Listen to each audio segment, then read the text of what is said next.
The Senate will convene as a court of impeachment, and the chaplain, Dr. Barry Black, will lead us in prayer. Shall I have order?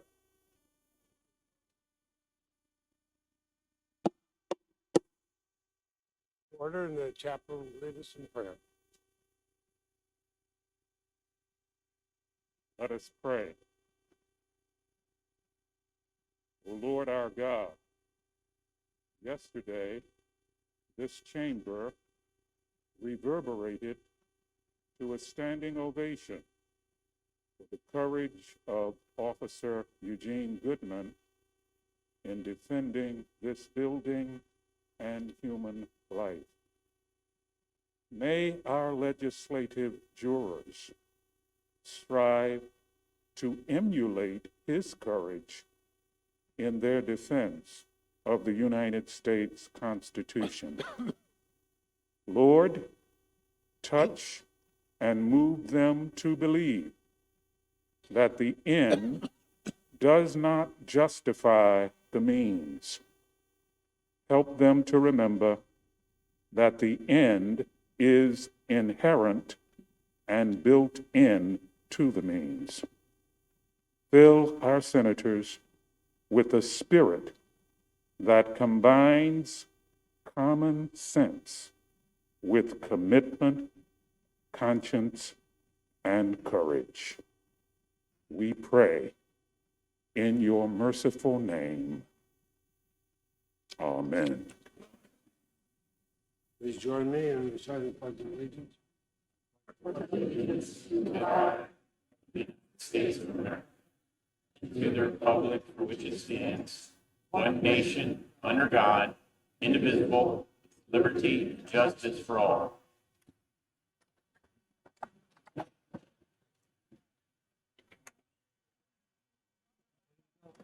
Yes. Yes. Senators, please be seated. If there's no objection, the journal proceedings of the trial are approved to date, and I'd ask the Sergeant at Arms to make the proclamation. Hear ye, hear ye, hear ye. All persons are commanded to keep silence on pain of imprisonment while the Senate of the United States is sitting for the trial of the article of impeachment exhibited by the House of Representatives against Donald John Trump, former President of the United States. And pursuant to the provisions of Senate Resolution 47, the Senate has provided up to 2 hours of argument by the parties, equally divided, on the question of whether or not it shall be in order to consider and debate under the impeachment rules any motion to subpoena witnesses or documents. Are both parties ready to proceed at this point?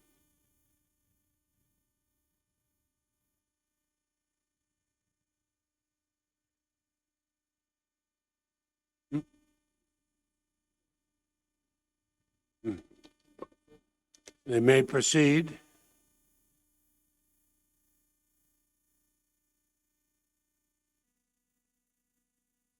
Thank you, Mr. President. Good morning, Senators. Over the last several days, we presented overwhelming evidence that establishes the charges in the article of impeachment. We've shown you how President Trump created a powder keg, lit a match, and then continued his incitement even as he failed to defend us from the ensuing violence. We've supported our position with images, videos, affidavits, documents, tweets, and other evidence, leaving no doubt that the Senate should convict. We believe we've proven our case. But last night, Congresswoman Jamie Herrera Butler of Washington State issued a statement confirming that in the middle of the insurrection, when House Minority Leader Kevin McCarthy called the president to beg for help, President Trump responded, and I quote, "Well, Kevin, I guess these people are more upset about the election than you are." Needless to say, this is an additional critical piece of corroborating evidence, further confirming the charges before you, as well as the president's willful dereliction of duty and desertion of duty as Commander-in-Chief of the United States, his state of mind, and his further incitement of the insurrection on January 6th. For that reason, and because this is the proper time to do so under the resolution that the Senate adopted to set the rules for the trial, we would like the opportunity to subpoena Congresswoman Herrera regarding her communications with House Minority Leader Kevin McCarthy, and to subpoena her contemporaneous notes that she made regarding what President Trump told Kevin McCarthy in the middle of the insurrection. We would be prepared to proceed by Zoom deposition of an hour or less, just as soon as Congresswoman Herrera Butler is available, and to then proceed to the next phase of the trial, including the introduction of that testimony shortly thereafter. Congresswoman Butler further stated that she hopes other witnesses to this part of the story, other patriots, as she put it, would come forward. And if that happens, we would seek the opportunity to take their depositions via Zoom, also for less than an hour, or to subpoena other relevant documents as well.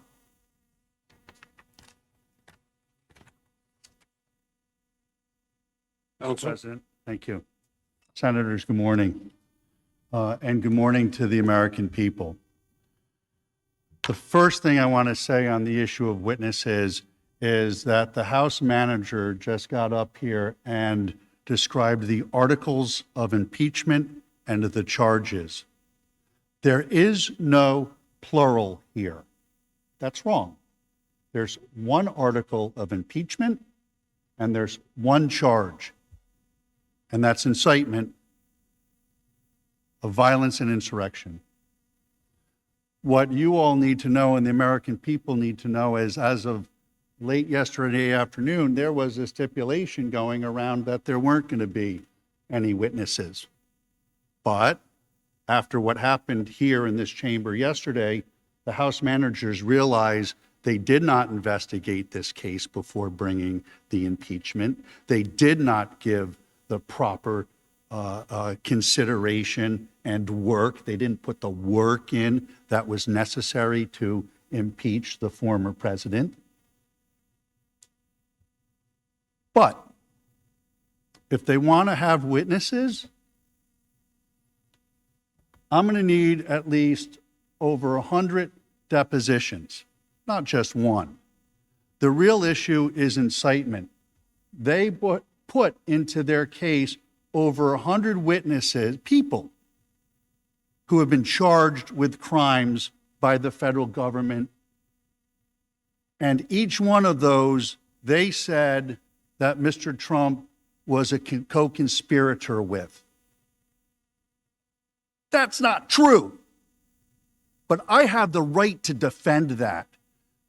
The only thing that I ask, if you vote for witnesses, do not handcuff me by limiting the number of witnesses that I can have. I need to do a thorough investigation that they did not do.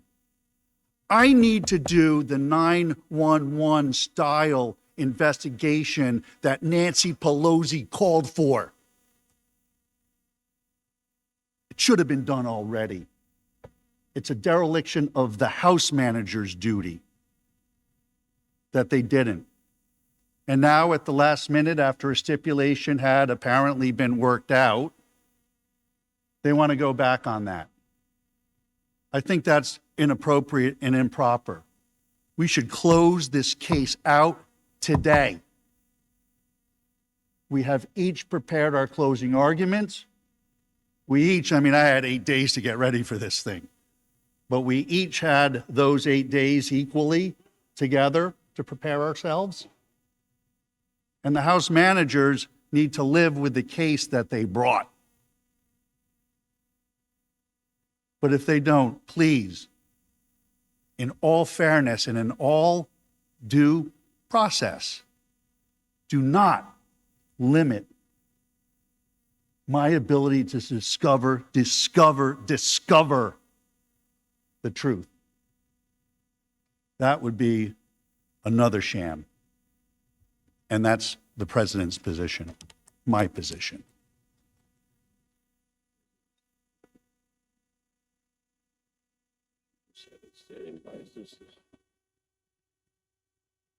Mr. Raskin. Thank you, Mr. President. First of all, this is the proper time that we were assigned to talk about witnesses. This is completely within the course of the rules set forth by the Senate. There's nothing remotely unusual about this. I think we've done an exceedingly thorough and comprehensive job with all the evidence that was available. Last night, this was breaking news, and it responded directly to a question that was being raised by the President's defense counsel, saying that we had not sufficiently proven to their satisfaction, although I think we've proven to the satisfaction of the American people, certainly, that the President, after the breach and the invasion took place, was not working on the side of defending the Capitol, but rather was continuing to pursue his political goals. And the information that came out last night by Congresswoman Butler, apparently backed up by contemporaneous notes that she had taken, I think will put to rest any lingering doubts raised by the President's counsel, who now says he wants to interview hundreds of people. There's only one person the President's counsel really needs to interview, and that's their own client. And bring him forward, as we suggested last week, because a lot of this is matters that are in his head. Well, why did he not act to defend the country after he learned of the attack? Why was he continuing to press the political case? But this piece of evidence is relevant to that. And finally, I was a little bit mystified by the point about the article of impeachment, which I referred to. The dereliction of duty, the desertion of duty, is built into the incitement charge, obviously. If the President of the United States is out inciting a violent insurrection, he's obviously not doing his job at the same time. Just like if a police officer is mugging you, yeah, he's guilty of theft and armed robbery, whatever it might be, but he's also not doing his job as a police officer, so it's further evidence of his intent and what his conduct is. Counsel? First of all, it's my understanding, it's been reported that Mr. McCarthy disclaims the rumors that have been the basis of this morning's antics, but really the rumors that have been the basis of this entire proceeding. This entire proceeding is based on rumor, report, innuendo. There's nothing to it, and they didn't do their work. Just like what happened with Mr. Lee 2 or 3 nights ago, some supposed conversation had happened, and they had to withdraw that. They had to back off of that because it was false. It was a false narrative. But it is one article of impeachment. Yeah, they threw a lot of stuff in it in violation of Rule 23. Rule 23 says you cannot combine counts. It's a defect in their entire case. It's one of the 4 reasons why you can vote to acquit in this case. Jurisdiction, Rule 23, due process, and the First Amendment. They all apply in this case.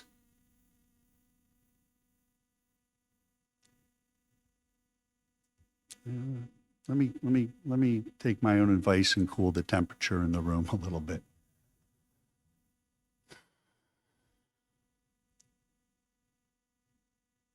It's about the incitement. It's not about what happened afterwards. That's actually the irrelevant stuff. That's the irrelevant stuff. It's not the things that were said from the election to January 6th. It's not relevant to the legal analysis of the issues that are before this body. It doesn't matter what happened after the insurgents into the Capitol building, because that doesn't have to do with incitement. Incitement it's a point in time, folks. It's a point in time when the words are spoken and the words say, implicitly say, explicitly say, commit acts of violence or lawlessness. And we don't have that here. So for the House managers to say we need depositions about things that happened after, it's just not true. But if he does, There are a lot of depositions that need to be happening. Nancy Pelosi's deposition needs to be taken. Vice President Harris's deposition absolutely needs to be taken, and not by Zoom.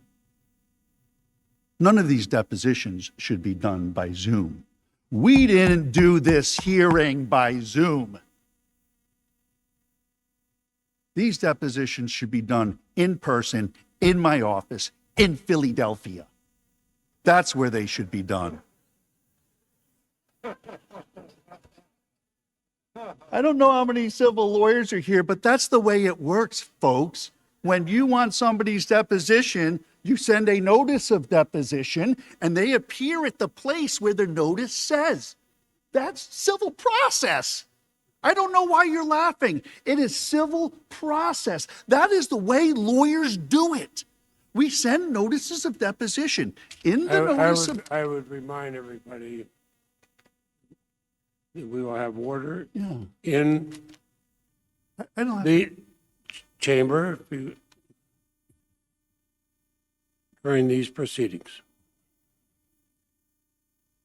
I haven't laughed at any of you. And there's nothing laughable here. He mentioned my client coming in to testify. That is not the way it's done. If he wanted to talk to Donald Trump, he should have put a subpoena down, like I'm going to slap subpoenas on a good number of people. If witnesses are what is required here for them to try to get their case back in order, which has failed miserably for 4 reasons. There is no jurisdiction here. There has been no due process here. They have completely violated and ignored and stepped on the Constitution of the United States. They have trampled on it like people who have no respect for it. And if this is about nothing else, it has to be about the respect of our country, our Constitution, and all of the people that make it up.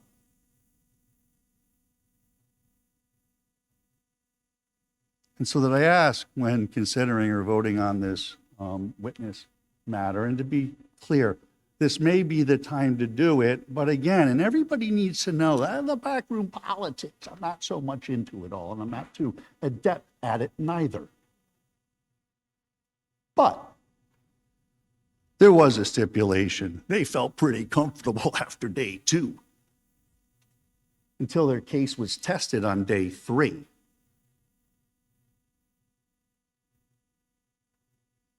Now is the time to end this. Now is the time to hear the closing arguments. Now is the time to vote your conscience. Thank you.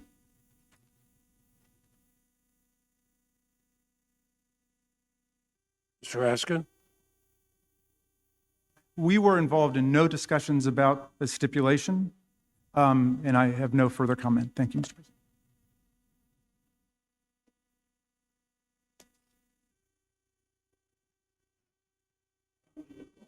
Position on that.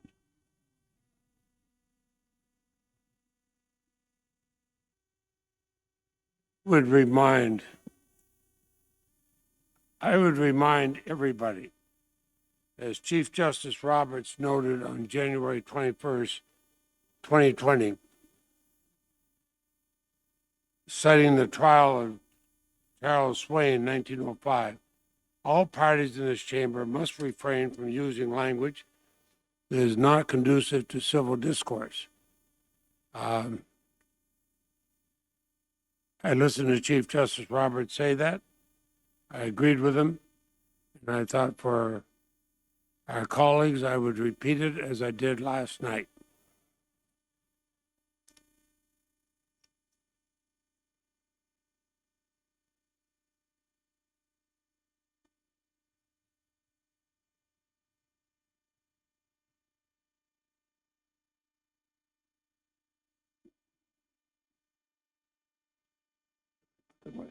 So the question we have before us is whether it shall be in order to consider and debate under the rules of impeachment any motion to subpoena witnesses or documents.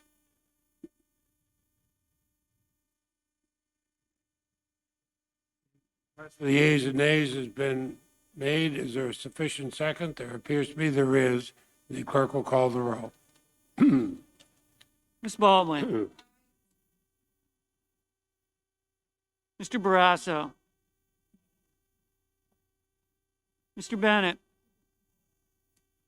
Mrs. Blackburn. Mr. Blumenthal. Mr. Blunt. Mr. Booker. Mr. Bozeman. Mr. Braun. Mr. Brown. Mr. Burr. Ms. Cantwell. Mrs. Capito. Mr. Cardin. Mr. Carper.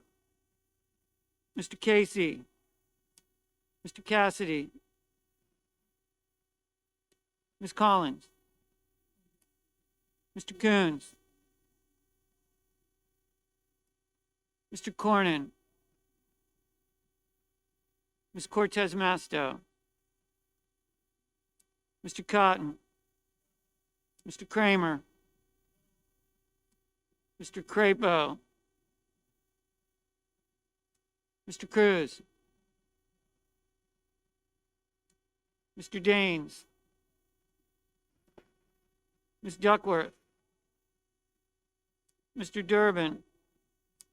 Mr. Ernst. Ms. Ernst. Mrs. Feinstein.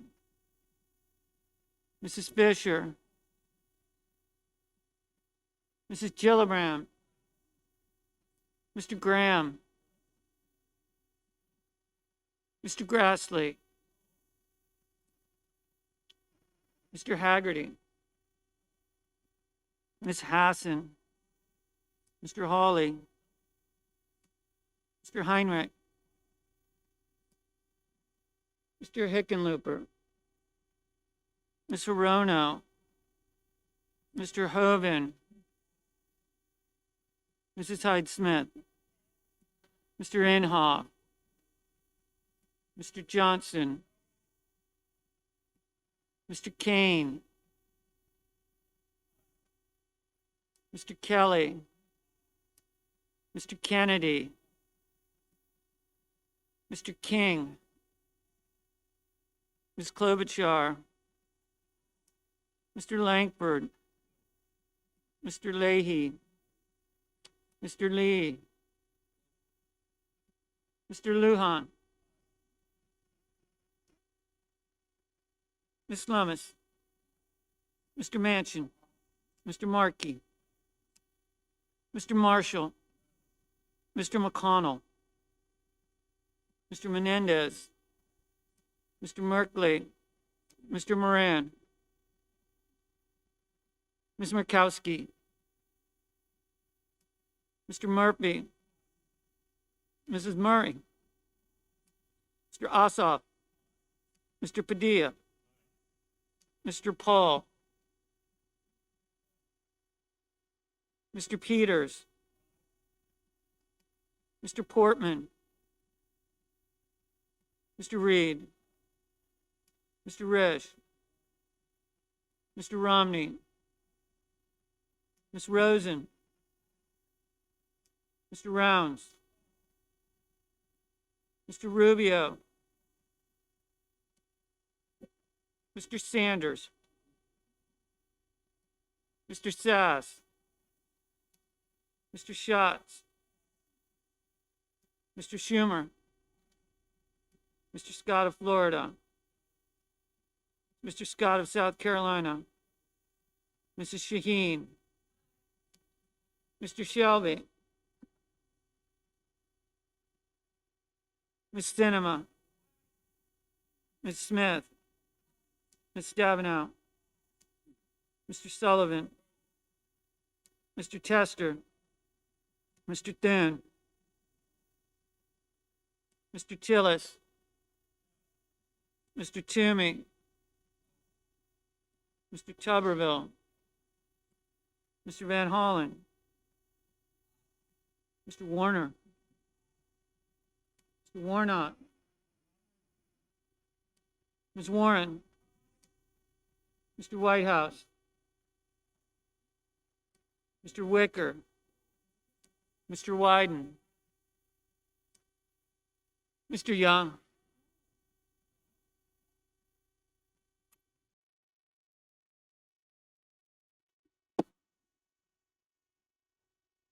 Senators voting in the affirmative: Baldwin, Bennett, Blumenthal, Booker, Brown, Cantwell, Cardin, Carper, Casey, Collins, Coons, Cortez Masto, Duckworth, Durbin, Feinstein, Gillibrand, Hassan, Heinrich, Hickenlooper, Hirono, Kane, Kelly, King, Klobuchar, Laehy, Lujan, Manchin, Markey, Menendez, Merkley, Murkowski, Murphy, Murray, Ossoff, Padilla, Peters, Reed, Romney, Rosen, Sanders, Sass, Schatz, Schumer, Shaheen, Sinema, Smith, Stabenow, Tester, Van Hollen, Warner, Warnock, Warren, Whitehouse, Wyden. Senators voting in the negative: Barrasso, Blackburn, Blunt, Bozeman, Braun, Burr, Capito, Cassidy, Cornyn, Cotton, Kramer, Crapo, Cruz, Daines, Ernst, Fisher, Graham, Grassley, Haggerty, Hawley, Hoven, Hyde-Smith, Inhofe, Johnson, Kennedy, Langford, Lee, Lummis, Marshall, McConnell, Moran, Paul, Portman, Risch, Rounds, Rubio, Scott of Florida, Scott of South Carolina, Shelby, Sullivan, Thune, Tillis, Toomey, Tuberville, Wicker, Young. Mr. President,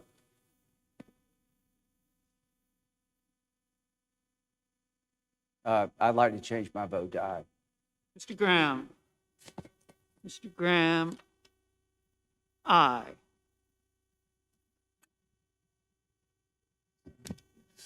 Mr. President, Mr. Sullivan. just a point of inquiry. There's a little confusion here. Was that a vote on one witness The or debate, many witnesses? debate is not allowed during the vote, I advise the Not debate, it's a Senator point from of inquiry. Alaska. Mr. President, it's a point of inquiry on what we just voted on. That is, I'm advised that is not allowed during the vote. Can't no. Immediately before we start to cast.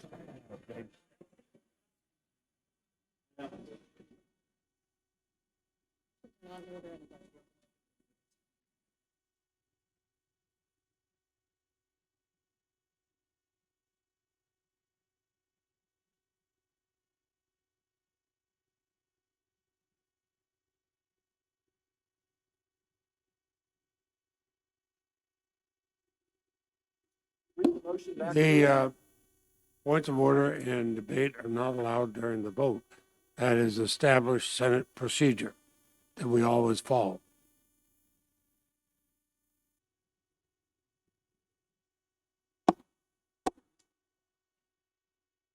On the question of whether it shall be in order to consider and debate under the rules of impeachment any motion to subpoena witnesses or document, the motion is agreed to by a vote of 55 to 45. Majority Leader. Mr. President, Majority I Leader. suggest the absence of a quorum. Clerk will call the roll. Ms. Baldwin.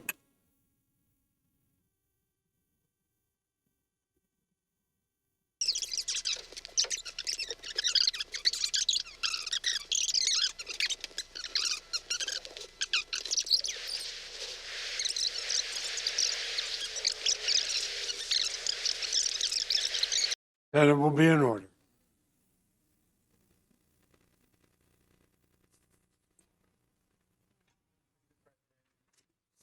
Majority Leader. Without objection, so ordered. Van Veen? No. Mr. Castor, I'm sorry. May I be recognized? Yes, you are. You are recognized. Senators, This is all fucked up. Donald John Trump, by his counsel, is prepared to stipulate that if Representative Herrera Butler were to testify under oath as part of these proceedings, her testimony would be consistent with the statement she issued on February 12, 2021, and the former president's counsel is agreeable to the admission of that public statement into evidence at this time. Thank you, Mr. Castor. Mr. Raskin? Thank you, Mr. President. The managers are prepared to enter into the agreement. I will now read the statement. This is the statement of Congresswoman Jamie Herrera Butler, February 12, 2021. In my January 12th statement in support of the article of impeachment, I referenced a conversation House Minority Leader Kevin McCarthy relayed to me that he'd had with President Trump while the January 6th attack was ongoing. Here are the details. When McCarthy finally reached the president on January 6th and asked him to publicly and forcefully call off the riot, the president initially repeated the falsehood that it was Antifa that had breached the Capitol. McCarthy refuted that and told the president that these were Trump supporters. That's when, according to McCarthy, the president said, "Well, Kevin, I guess these people are more upset about the election than you are." Since I publicly announced my decision to vote for impeachment, I have shared these details in countless conversations with constituents and colleagues and multiple times through the media and other public forums. I told it to the Daily News of Longview on January 17th. I've shared it with local county Republican executive board members, as well as other constituents who asked me to explain my vote. I shared it with thousands of residents on my telephone town hall on February 8th. Mr. President, I now move that the Senate admit the statement into evidence. Objection, and without objection, the statement will be admitted into evidence. And does either party wish to make any further motions related to witnesses or documents at this time? Mr. President, the President's counsel have no further motions. Discussion. And Mr. President, we have no further motions either. Excuse me, then the chair would note that neither party wishes to make further motions under Section 6 of Senate Resolution 47. Therefore, the next question is on admission of the evidence submitted by both parties pursuant to Section 8 of the resolution.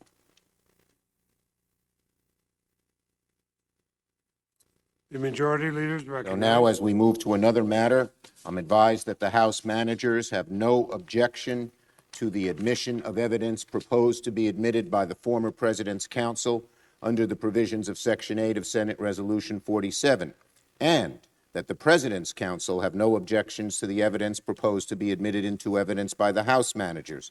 Pursuant to Section 8 of the resolution, as agreed to by Leader McConnell and myself a few days ago, both parties have made timely filings of this evidence with the Secretary of the Senate and have provided copies to each other.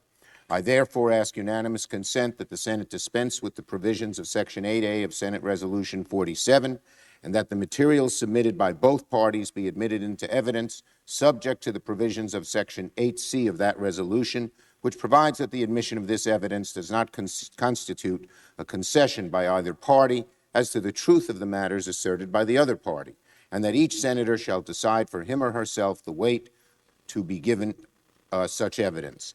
This request has the approval of both parties and the Republican leader. Without objection, is so ordered.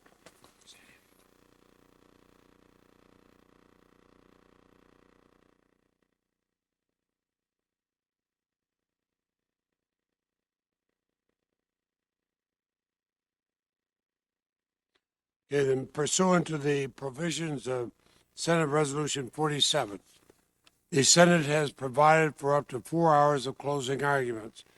They'll be equally divided between the managers on the part of the House of Representatives and the counsel for the former president.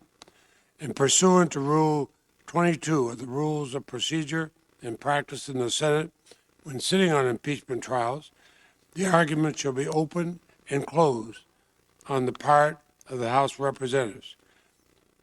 So the chair recognizes Mr. Manager Raskin to begin the presentation on the part of the House of Representatives. Mr. Raskin, under Rule 22, you may reserve time if you wish. Thank you, Mr. President.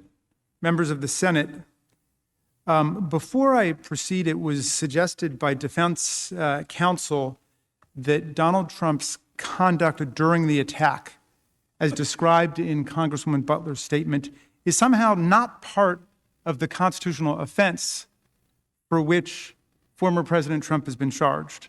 I want to reject that falsehood and that fallacy immediately. After he knew that violence was underway at the Capitol, President Trump took actions that further incited the insurgents to be more inflamed and to take even more extreme, selective, and focused action against Vice President Mike Pence. Former President Trump also, as described by Congressman Butler's notes, refused requests to publicly, immediately, and forcefully call off the riots. And when he was told that the insurgents inside the Capitol were Trump supporters, the president said, quote, "Well, Kevin, I guess these people are more upset about the election than you are." Think about that for a second. This uncontradicted statement that has just been stipulated as part of the evidentiary record. The president said, "Well, Kevin, I guess these people," meaning the mobsters, the insurrectionists, "are more upset about the election than you are." That conduct is obviously part and parcel of the constitutional offense that he was impeached for, namely incitement to insurrection. That is continuing incitement to the insurrection. The conduct described not only perpetuated his continuing offense, but also provides to us here today further decisive evidence of his intent to incite the insurrection in the first place. When my opposing counsel says that you should ignore the president's actions after the insurrection began, that is plainly wrong.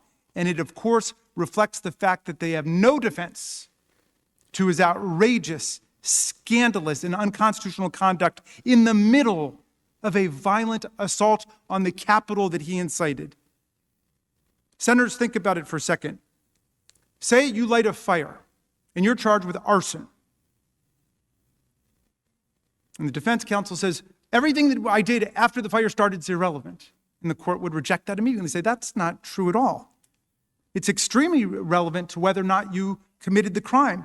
If you run over and try to put out the flames, if you get lots of water and say, help, help, there's a fire, if you call for help, a court will could infer that you didn't intend for the fire to be lit in the first place. They would accept your defense, perhaps, that it was all an accident. It was an all accident. Accidents happen with fire.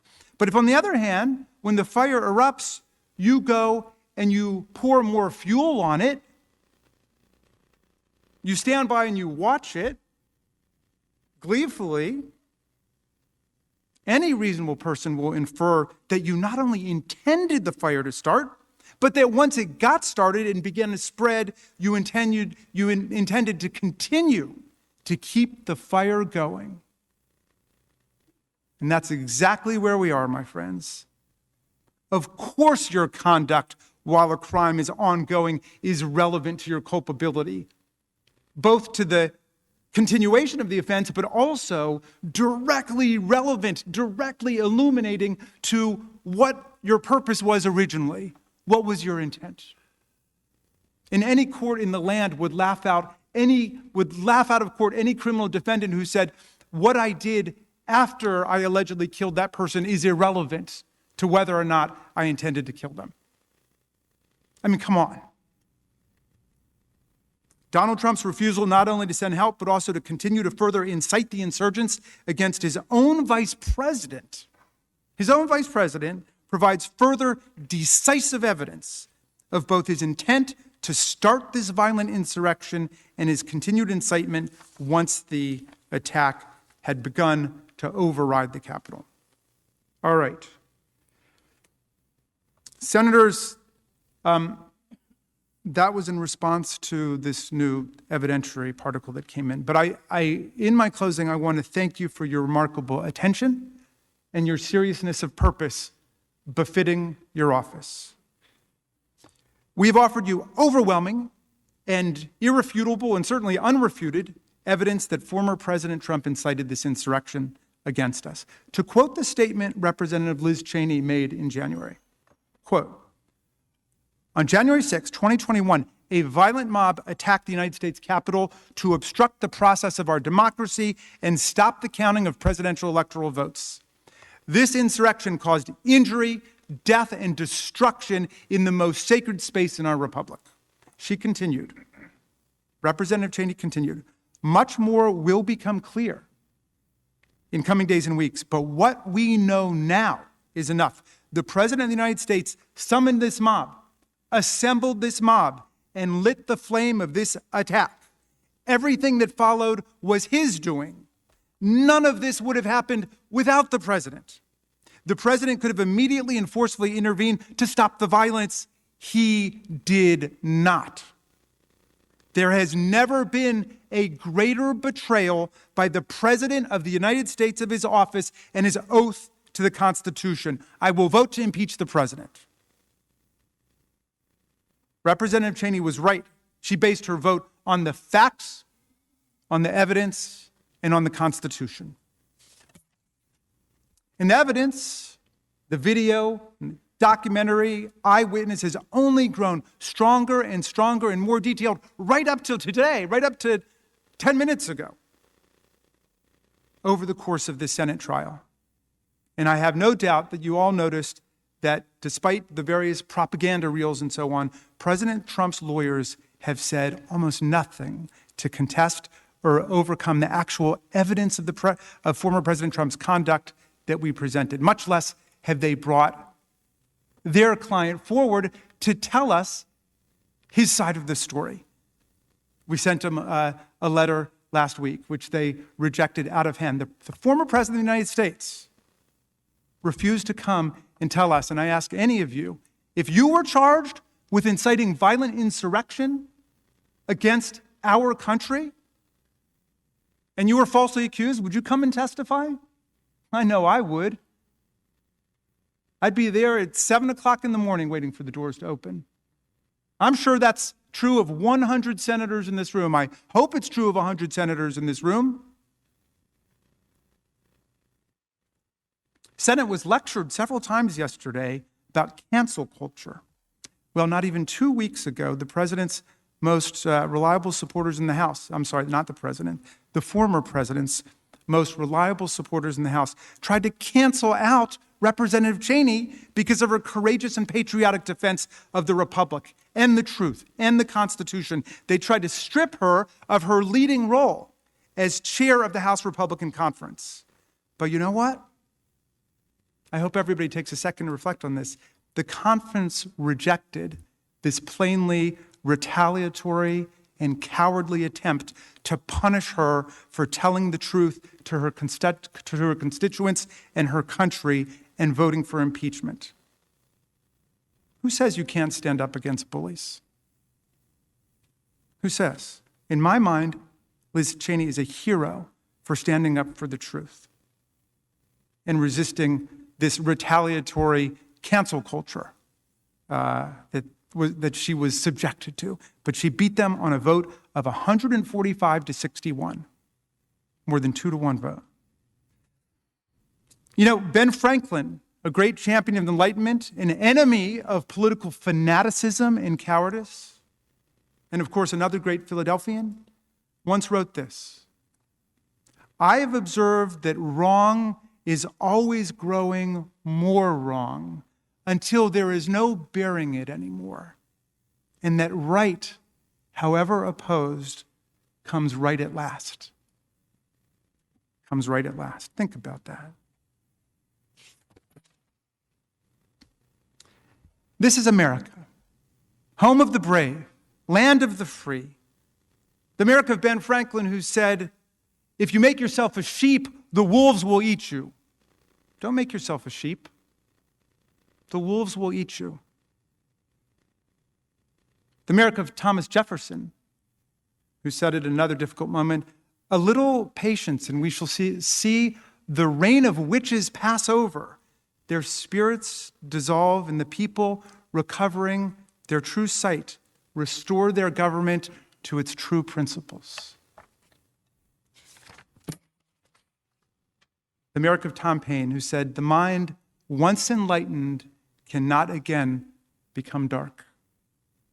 Now, we showed you hour after hour of real-time evidence demonstrating every step of Donald Trump's constitutional crime. We showed you how he indoctrinated the mob with his Orwellian propaganda about how the election he lost by more than 7 million votes and 306 to 232 in the electoral college, which he had described as a landslide when he won by the exact same margin in 2016, was actually a landslide victory for him being stolen away by a bipartisan conspiracy and fraud and corruption. We showed you how 61 courts and 88 judges, federal, state, local, trial, appellate, from the lowest courts in the land to the United States Supreme Court across the street, and 8 federal judges he himself named to the bench, all found no basis in fact or law for his outlandish and deranged inventions and concoctions about the election. In the meantime, President Trump tried to bully state-level officials to commit a fraud on the public by literally finding votes. We examined the case study of Georgia, where he called to threaten Republican Brad Raffensperger to find him 11,780 votes. That's all he wanted, he said. 11,780 votes. Don't we all? 11,780 votes. It's all he wanted to nullify Biden's victory and to win the election. Raffensperger ended up with savage death threats against him and his family, telling him he deserved a firing squad. Another election official urged Trump to cut it out or people would get hurt and killed. A prescient warning indeed. Raffensperger ended up saying that he and his family supported Donald Trump, gave him money, and now Trump threw us under the bus. We saw what happened in Lansing, Michigan, with the extremist mob he cultivated, which led to 2 shocking Capitol sieges and a criminal conspiracy by extremists to kidnap and likely assassinate Governor Whitmer. We saw him trying to get state legislatures to disavow and overthrow their popular election results and replace them with Trump electors. We showed you the process of summoning the mob, reaching out, urging people to come to Washington for a wild time. As we celebrate President's Day on Monday, imagine, is there another president in our history who would urge supporters to come to Washington for a wild time?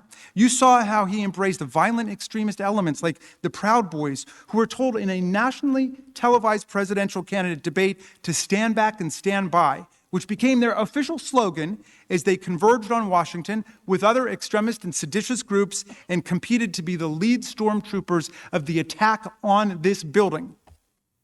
You saw the assembly of the mob on January 6th, and how beautiful that angry mob must have looked to Donald Trump as he peered down from the lectern with the seal of the President of the United States of America emblazoned on it. That crowd was filled with extremists in tactical gear, armed to the teeth and ready to fight, and other brawling MAGA supporters. All of them saying, "Stop the steal right now." And he said he was going to march with them to the Capitol, even though the permit for the rally specifically forbade a march. But he said he would march with them, giving them more comfort that what they were doing was legitimate. It was okay. But of course, he stayed back, as he presumably didn't want to be too close to the action at the Capitol, as the lawyers called it. Not an insurrection, they urged us yesterday. It's an action. He didn't want to be too close to the action when all hell was about to break loose. Now, incitement, as we've discussed, requires an inherently fact-based evidentiary inquiry. And this is what we did. We gave you many hours of specific factual details about, to use Congresswoman Cheney's words, how the president summoned the mob, assembled the mob, incited it, lit the match, sending them off to the Capitol where they thought, as they yelled out, that they'd been invited by the President of the United States. And then, of course, they unleashed unparalleled violence against our overwhelmed and besieged but heroic police officers who you thoughtfully honored yesterday when the officers got in their way as they entered the Capitol at the behest of the President of the United States to stop the steal. Now, I'm convinced most senators must be convinced by this overwhelming and specific detail, because most Americans are. But say you still have your doubts. You think the president really thought that he was sending his followers to participate in a peaceful, nonviolent rally, the kind that might have been organized by Julian Bond, who my distinguished opposing counsel brought up, Ella Baker, Bob Moses, our late beloved colleague John Lewis, for the Student Nonviolent Coordinating Committee. Maybe the president really thought this was going to be like the March on Washington organized by Bayard Rustin and Dr. Martin Luther King, who said, nonviolence is the answer to the crucial moral and political questions of our time. So let's say you're still flirting with the idea that Donald Trump's conduct was totally appropriate, as he proclaimed right off the bat, and he's the innocent victim of a mass accident or a catastrophe like a fire or a flood, as we were invited to frame it on our opening day by distinguished co-counsel or opposing counsel. And you think, maybe we're just looking for somebody to blame for this nightmare and catastrophe that has befallen the Republic. We're just looking for someone to blame. Well, here's the key question then in resolving your doubts, if you're in that category. How did Donald Trump react when he learned of the violent storming of the Capitol and the threats to senators, members of the House, and his own vice president, as well as the images he saw on TV of the pummeling and beating and harassment of our police officers? Did he spring into action to stop the violence and save us? Did he even wonder about his own security, since an out-of-control anti-government mob could come after him too? Did he quickly try to get in touch with or denounce the Proud Boys, the Oath Keepers, the rally organizers, the Save America rally organizers, and everyone on the extreme right, to tell them that this was not what he had in mind? It was a big mistake. Call it off, call it off, call it off, as Representative Gallagher begged him to do on national television? No. He delighted in it. He reveled in it. He exulted in it. He could not understand why the people around him did not share his delight. And then a long period of silence ensued while the mob beat the daylights out of police officers and invaded this building, as you saw on security footage, and proceeded to hunt down Vice President Mike Pence as a traitor and denounced and cursed Speaker Pelosi, both of whom you heard mob members say they wanted to kill. They were both in real danger. And our government could have been thrown into absolute turmoil without the heroism of our officers and the bravery and courage of a lot of people in this room. Here's what Republican Representative Anthony Gonzalez of Ohio said. He's a former pro football player. We are imploring the president to help, to stand up, to help defend the United States Capitol and the United States Congress, which is under attack. We are begging, essentially, and he was nowhere to be found. Nowhere to be found. And as I've emphasized this morning, that dereliction of duty, that desertion of duty was central to his incitement of insurrection and inextricable from it. Inextricable. Bound together. It reveals his state of mind that day, what he was thinking as he provoked the mob to violence and further violence. It shows how he perpetuated his continuing offense on January 6th, his course of conduct charged in the article of impeachment as he further incited the mob during the attack, aiming it at Vice President Mike Pence himself, while failing to quell it in either of his roles as commander-in-chief, or his real role that day, insider-in-chief. And it powerfully demonstrates that the ex-president knew, of course, that violence was foreseeable, that it was predictable and predicted. That day, since he was not surprised and not horrified, no, he was delighted. And through his acts of omission and commission that day, he abused his office by siding with the insurrectionists at almost every point, rather than with the Congress of the United States, rather than with the Constitution. In just a moment, my colleague, Mr. Cicilline, will address President Trump's conduct, his actions and inactions, his culpable state of mind during the attack, as he will establish yesterday's explosive revelations about House Minority Leader Kevin McCarthy's desperate call to Trump and Trump's truly astounding reaction confirm that Trump was doing nothing to help the people in this room or this building. It's now clear beyond doubt that Trump supported the actions of the mob, and so he must be convicted. It's that simple. When he took the stage on January 6th, he knew exactly how combustible the situation was. He knew there were many people in the crowd who were ready to jump into action, to engage in violence at any signal that he needed them to fight like hell to stop the steal. And that's exactly what he told them to do. Then he aimed them straight here, right down Pennsylvania at the Capitol, where he told them that the steal was occurring, that is, the counting of the Electoral College votes. And we all know what happened next. They attacked this building, they disrupted the peaceful transfer of power, they injured and killed people, convinced that they were acting on his instructions and with his approval and protection. And while that happened, he further incited them while failing to defend us. If that's not ground for conviction, if that's not a high crime and misdemeanor against the Republic in the United States of America, then nothing is. President Trump must be convicted for the safety and security of our democracy and our people. Mr. Cicilline.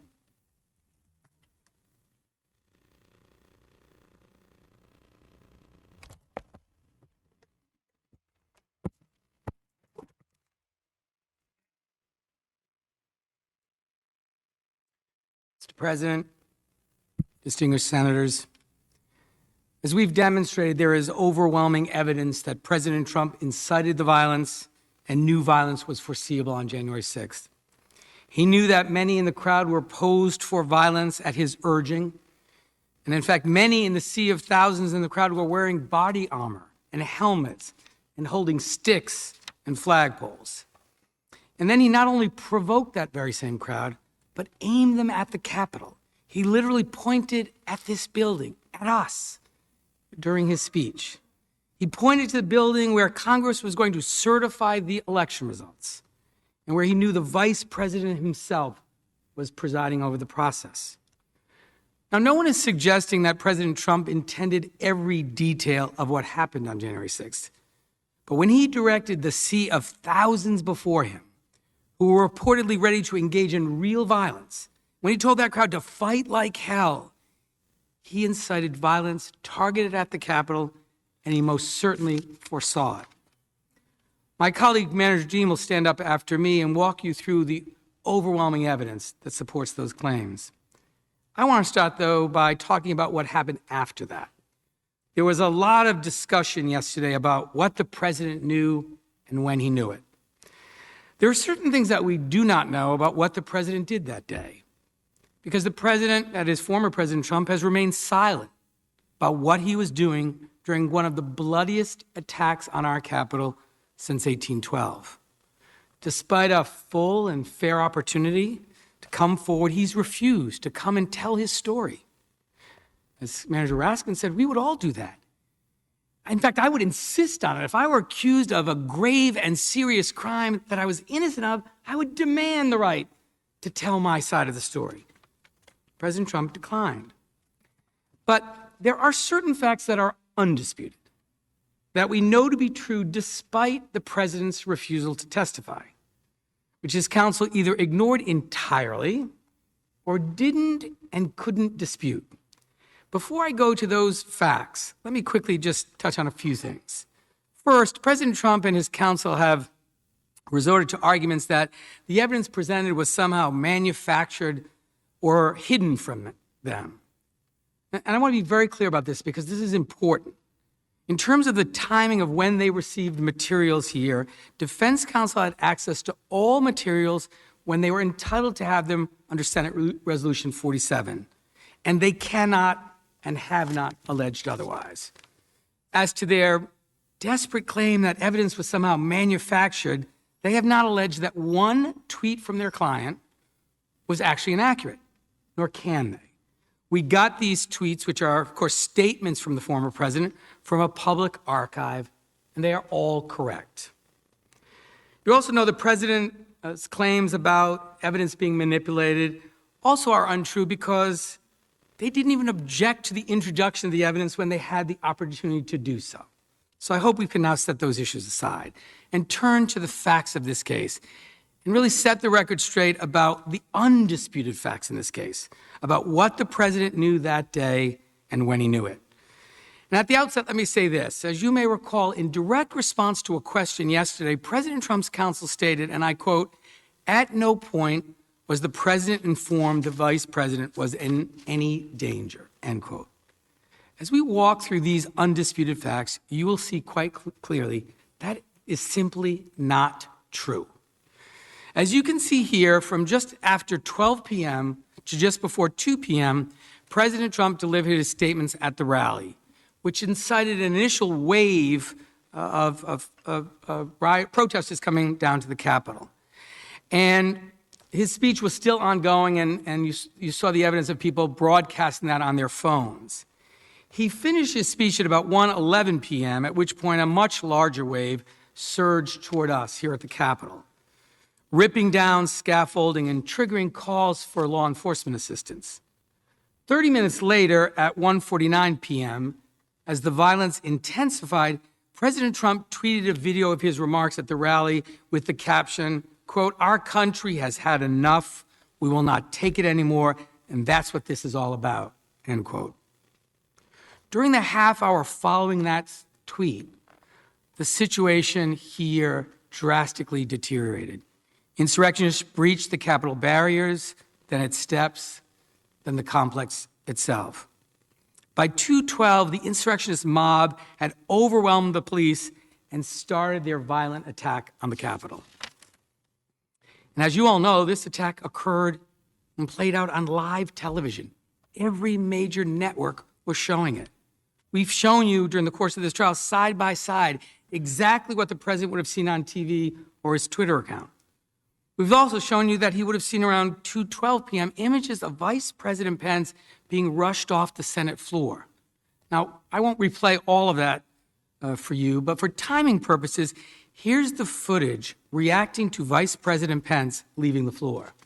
No audio. They just cut out. It looks like they and sometimes the Senate like they just ushered Mike it. Pence out really quickly. Yes, they did.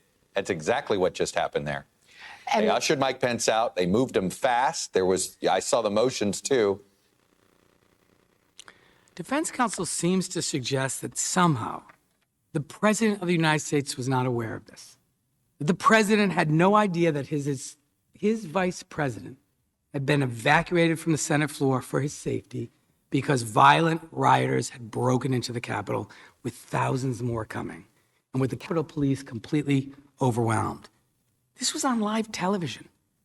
So defense counsel is suggesting that the president of the United States knew less about this than the American people.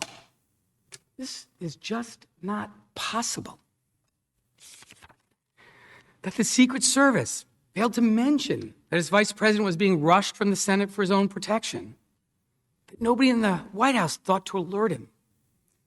That none of our law enforcement agencies raised a concern to the commander-in-chief that the vice president was being evacuated from the Senate floor as a violent mob assaulted the Capitol. That simply cannot be. And with each passing minute on the timeline of events on January 6th, it grows more and more inconceivable. Let's continue forward in time. Between 2:12 to 2:24, the Senate recessed. Speaker Nancy Pelosi was ushered off the floor. The Capitol Police announced a breach and a lockdown, and the insurrectionist mob began chanting, "Hang Mike Pence." And it was unfolding on live TV in front of the entire world. So again, let me ask you, does it strike you as credible that nobody, not a single person, informed the president that his vice president had been evacuated, or that the president didn't glance at the television or his Twitter account and learn about the events that were happening? Remember, this was the day of the Electoral College. Remember his obsession with stopping the certification. It's just not credible that the president at no point knew his vice president was in this building and was in real danger. Senators, I submit to you these facts. This timeline is undisputed. At 2:24 p.m., after rioters breached the barriers, after calls for assistance, after rioters stormed the building, after Vice President Pence was rushed from the Senate floor, and just before Vice President Pence was further evacuated for his safety, President Trump decided to attack his own vice president on Twitter.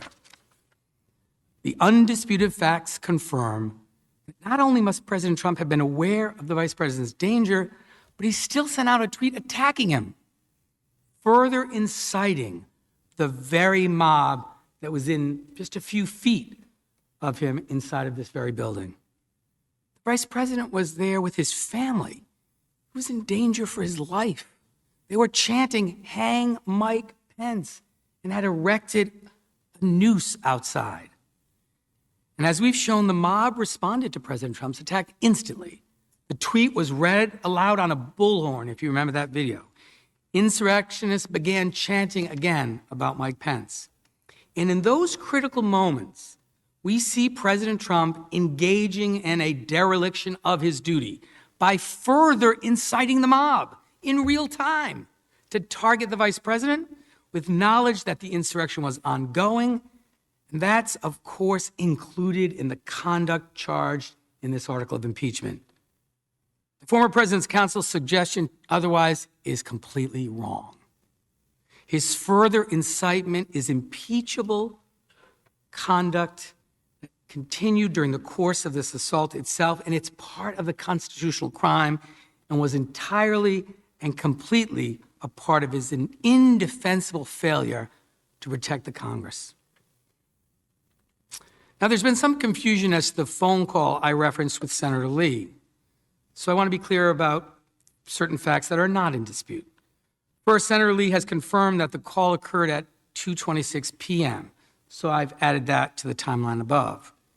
Remember, by this phone call, the vice president has just been evacuated on live television for his own safety. And Donald Trump had, after that, tweeted an attack on him, which the insurgents read on a bullhorn. And a few minutes after Donald Trump's tweet, he didn't reach out to check on the vice president's safety. He called a senator to ask about delaying the certification. The call was interrupted. Senator Tuberville has since explained, and I quote, "I looked at the phone and it said the White House on it. I said, hello. The president said a few words. I said, Mr. President, they're taking the vice president out and they want me to get off the phone and I've got to go," end quote. That was his second evacuation that day. A minute later, live feeds documented the insurgents chanting, "Mike Pence is a traitor." At this point, even if somehow he'd missed it earlier, it's inconceivable that the former president, was unaware that the vice president was in danger. What does the president do after hearing that? Does he rush to secure the Capitol? Does he do anything to quell the mob? Does he call his vice president to check on his safety? We all know the answer to those questions too. There can be no dispute. He took none of those steps, not a single one. Even after learning that senators were being evacuated, and that Vice President Pence had also been evacuated, he did nothing to help the vice president. And here's some more evidence that we've since learned. At some point over the following 30 minutes, President Trump spoke to Minority Leader Kevin McCarthy. And as Representative Jamie Herrera Butler has revealed, evidence that now has been stipulated as part of the evidentiary record. In that conversation, Kevin McCarthy is pleading with the former president to do something. He first tries to assign the blame to another group, and Leader McCarthy says, no, these are your supporters, Mr. President. And what does the president say in response? Not send people right away. I didn't realize you were in danger. He says, well, Kevin, and I quote, well, Kevin, I guess these people are more upset about the election than you are, end quote. I guess these people are more upset about the election than you are. The president, just as he conveyed in that tweet at 6:01, was essentially saying, you got what you deserve. Let me say that again. Not only was the president fully aware of the vice president's situation, and the situation that we were all in, when he was asked for help, when he was asked to defend the Capitol less than 30 minutes after inciting this violence against his own vice president, President Trump refused that request for assistance. And he told us why. His singular focus, stopping the certification of the election of his opponent. He incited the violence to stop the certification. He attacked the vice president and further incited the insurrection to pressure the vice president to stop the certification. He called Senator Tuberville to stop the certification, and he refused to send help to Congress. And this Congress and the vice president of the United States were in mortal danger because he wanted to stop the certification. And he did these things, attacking the vice president, calling Senator Tuberville, refusing Representative McCarthy's request, with full knowledge of the violent attack that was underway at that point. He chose retaining his own power over the safety of Americans. I can't imagine more damning evidence of his state of mind. The call ended with a screaming match interrupted by violent rioters breaking through the windows of Representative McCarthy's office. Senators, the president knew this was happening. He didn't do anything to help his vice president or any of you or any of the brave officers and other employees serving the American people that day. His sole focus was stealing the election for himself. And he apparently has still not thought of anyone else. According to more new facts revealed last night, the vice president's team does not agree with the president's counsel or the president's counsel's assessment either. The report, and I quote, says, Pence's team does not agree with the Trump lawyer's assessment that Trump was concerned about Pence's safety. Trump didn't call him that day or for 5 days after that. No one else on Trump's team called as Pence was evacuated to one room in another with screaming mob nearby. Objection, this is not in evidence. Objection, this is not in evidence. If you wanted a stipulation for this, The council will sit down. Senators, remember when Chair has no way of knowing what materials evidence or not. The council for the will have a chance to speak. And the chair will consider the issue. Senators, remember, as one of you said during this attack, they could have killed us all. Our staff, the officers protecting all of us, everyone.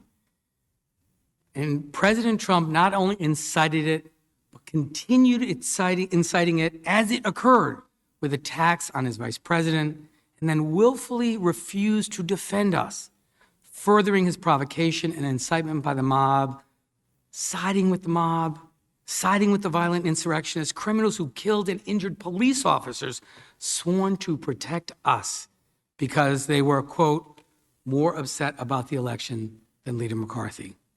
Those facts are undisputed. President Trump has not offered any evidence or any argument to disprove them. His lawyers almost entirely ignored these facts in their short presentation. We have only his counsel's false claim yesterday that, quote, at no point was the president informed that the vice president was in any danger, end quote. A claim that is refuted not just by common sense, but by the timeline you have seen and also the vice president's legal team. So there can be no doubt that at the moment we most needed a president to preserve, protect, and defend us, President Trump instead willfully betrayed us. He violated his oath. He left all of us and officers like Eugene Goodman to our own devices against an attack he had incited and he alone could stop. That is why he must be convicted. And I'd like to conclude by making one final point that follows directly from what I just discussed. Our case and the article of impeachment before you absolutely includes President Trump's dereliction of duty on January 6th. His failure as insider-in-chief to immediately quell or call off the mob, his failure as commander-in-chief to immediately do everything in his power to secure the Capitol, that is a further basis on which to convict, and there can be no doubt of that. The ongoing constitutional misconduct is like any continuing offense, and the proof of that is overwhelming. Most directly, his dereliction of duty offers conclusive, irrefutable evidence that he acted willfully as we charge. He wasn't furious or sad or shocked like virtually everyone else in America. He was reported by those around him as delighted. Rather than rush to our aid or demand his mob retreat, he watched the attack on TV and praised the mob to Leader McCarthy as more loyal to him, more upset about the election. That was all that mattered. His reaction is also further evidence of his intent. He acted exactly the way a person would act if they had indeed incited the mob to violence to stop the steal. Moreover, as I've shown, President Trump's dereliction and desertion of duty includes his decision to further incite the mob, even as he failed to protect us. While the mob hunted Vice President Pence in these very halls, he attacked Vice President Pence. While he tried to stop the steal, he spread the big lie. We all saw how his mob responded in real time. This further incitement was part of his dereliction of duty, was also part of his course of conduct, encouraging and provoking the mob to violence. President Trump's dereliction of duty also highlights how foreseeable the attack was to him. In his tweet just after 6 p.m., he said, and I quote, "These are the things and events that happen when a sacred landslide election victory is so unceremoniously and viciously stripped away from great patriots who have been badly and unfairly treated for so long." This tweet continued his endorsement of the attack, his failure to condemn it, his desertion of duty. But it also reveals his view that this was, of course, what would happen when Congress refused his demand to reject the election that he continued to tell his supporters was stolen and he had actually won in a landslide. Again, he wasn't surprised. He saw this as a predictable result of his repeated demands that his followers stop the steal by any means possible. This was all connected. His dereliction of duty, his desertion of duty was part and parcel of the crime charged in the impeachment. And it's certainly a basis on which to vote for conviction. If you believe that he willfully refused to defend us and the law enforcement officers fighting to save us, and that he was delighted by the attack, and that he saw it as a natural result of his call to stop the steal, and that he continued to incite and target violence as the attack unfolded, we respectfully submit you must vote to convict and disqualify so that the events of January 6th can never happen again in this country. Mr. President. I'd like to call up Ms. Dean. Mr. President, I've got a point of order.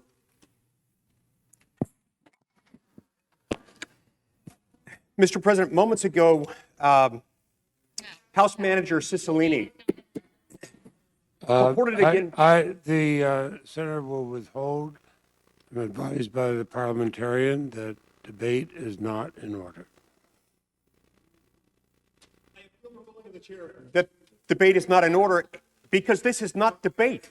He said something that's not true. The quorum has been suggested. There's clearly a quorum, sir. And the clerk will call the roll. Ms. Baldwin.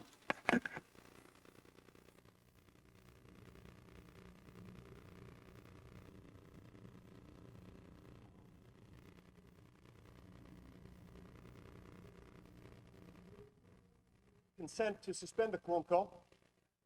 Is there objection? The objection is heard. Mr. Barrasso.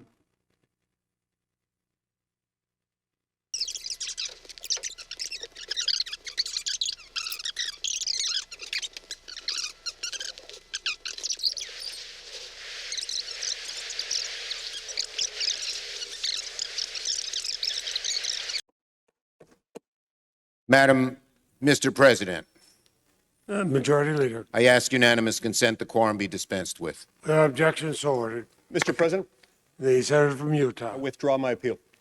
The appeal withdrawn. The chair would advise everybody. The evidentiary record is closed. SRES 47 described the scope of those things not admitted to evidence as those referenced in trial. New evidence is not permitted in closing argument. References to such new evidence will be stricken.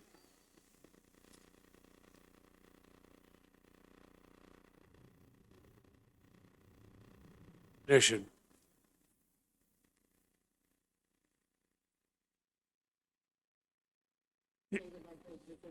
The House managers have the floor if they wish to resume.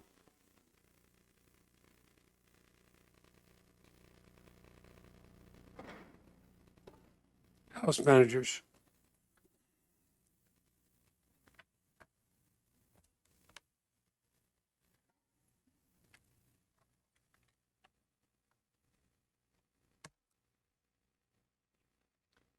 Mr. President, House manager. esteemed senators, good afternoon. We are grateful for your kind attention this week as we engaged in a process formulated and put to paper by the founders in my home city of Philadelphia, which is getting its fair share of attention this week, in 1787, 234 years ago. My colleague, Mr. Cicilline, addressed the importance of the president's dereliction of duty. I will focus on three specific aspects of this case, which the defense have raised questions about. First, the defense suggests that this was just one speech, and one speech cannot incite insurrection. And the defense suggested, because the attack was pre-planned by some insurrectionists, Donald Trump is somehow not culpable. Both of these things are plainly not true, nor are they what we allege. So let's be clear.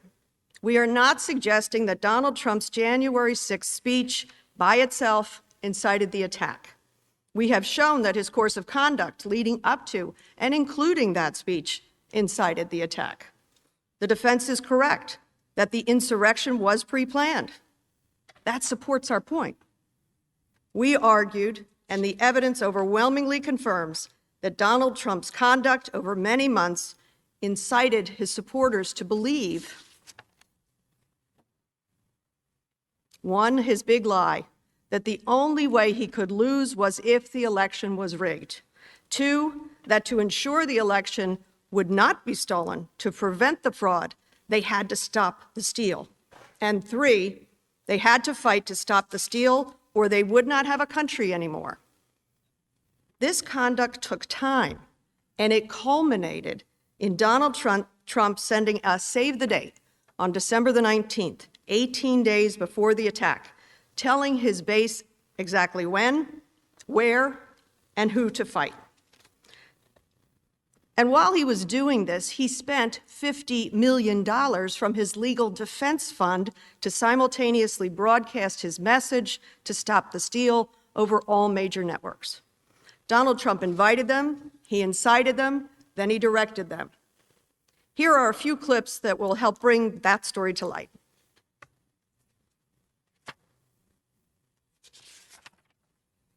Can you give a direct answer? You will accept the I election? have to see. Look, I have to see. No, I'm not going to just say yes. And this election will be the most rigged election in history. This is going to be the greatest election disaster in history. And the only way they can take this election away from us is if this is a rigged election. We're going to win this election. It's a rigged election. It's the only way we're going to lose. Do you commit to making sure that there's a peaceful transfer of power? We want to get rid of the ballots, and we'll have a very peaceful. There won't be a transfer, frankly. There'll be a continuation. That's the only way we're going to lose is if there's mischief, and it'll have to be on a big scale. So be careful. But this will be one of the greatest most fraudulent elections ever. We're not going to let this election be taken away from us. That's the only way they're going to win it. This is a fraud on the American public. This is an embarrassment to our country. We were getting ready to win this election. Frankly, we did win this election. We were winning in all the key locations by a lot, actually. And then our numbers started miraculously getting whittled away in secret. And this is a case where they're trying to steal an election. They're trying to rig an election. And we can't let that happen. You can't let another person steal that election from you. All over the country, people are together in holding up signs. Stop the steal. If we don't root out the fraud, the tremendous and horrible fraud that's taken place in our 2020 election, we don't have a country anymore. We cannot allow a completely fraudulent election to stand. We're going to fight like hell, I'll tell you right now. If you don't fight to save your country with everything you have, you're not going to have a country left. We will not bend. We will not break. We will not yield. We will never give in. We will never give up. We will never back down. We will never, ever surrender.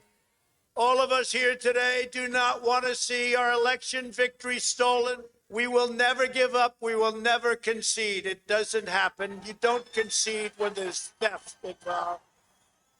And to use a favorite term that all of you people really came up with, we will stop the steal, because you'll never take back our country with weakness. You have to show strength, and you have to be strong. Make no mistake, this election was stolen from you, from me, and from the country, and we fight.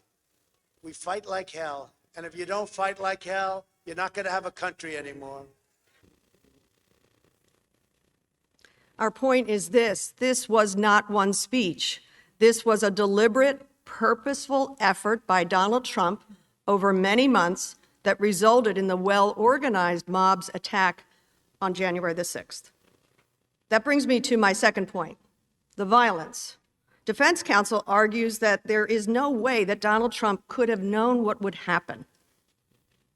Yet we are not suggesting, nor is it necessary for us to prove that Donald Trump knew every detail of what would unfold on January the 6th, or even how horrible and deadly the attack would become. But he did know. As he looked out on that sea of thousands in front of him, some wearing body armor and helmets, others carrying weapons, that the result would be violence. The evidence is overwhelming. The evidence overwhelmingly demonstrates this.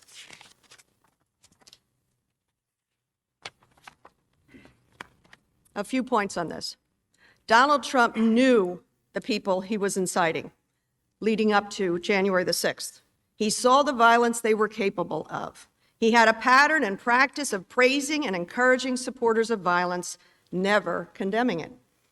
It is not a coincidence that those same people, the Proud Boys, the organizer of the Trump Caravan, the supporters and speakers at the 2nd Million MAGA March, all showed up on January the 6th. And Donald Trump's behavior was different. This was not just a comment by an official or a politician fighting for a cause. This was months of cultivating a base of people who were violent, praising that violence, and then leading that violence, that rage, straight to a joint session of Congress where he knew his vice president was presiding. And Donald Trump had warnings about the crowd in front of him on January 6th. There were detailed posts online of attack plans.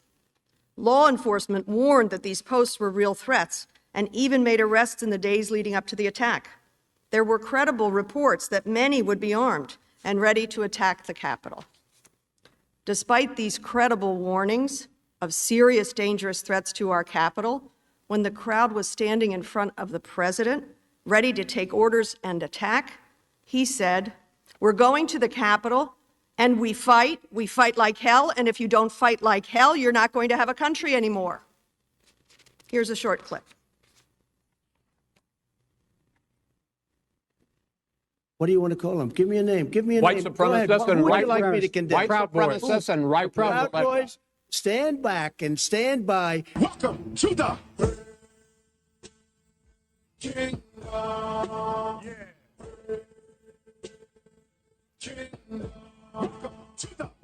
It is something. Do you see the way our people, they were protecting his bus yesterday because they're nice. So his bus, they had hundreds of cars. Trump, and the American flag. That's it. You see Trump and American flag. And the first Million MAGA March, we promised that if the GOP would not do everything in their power to keep Trump in office, then we would destroy the GOP. And as we gather here in Washington, D.C. for a second Million MAGA March, we're done making promises. It has to happen now. We are going to destroy the GOP. Yeah.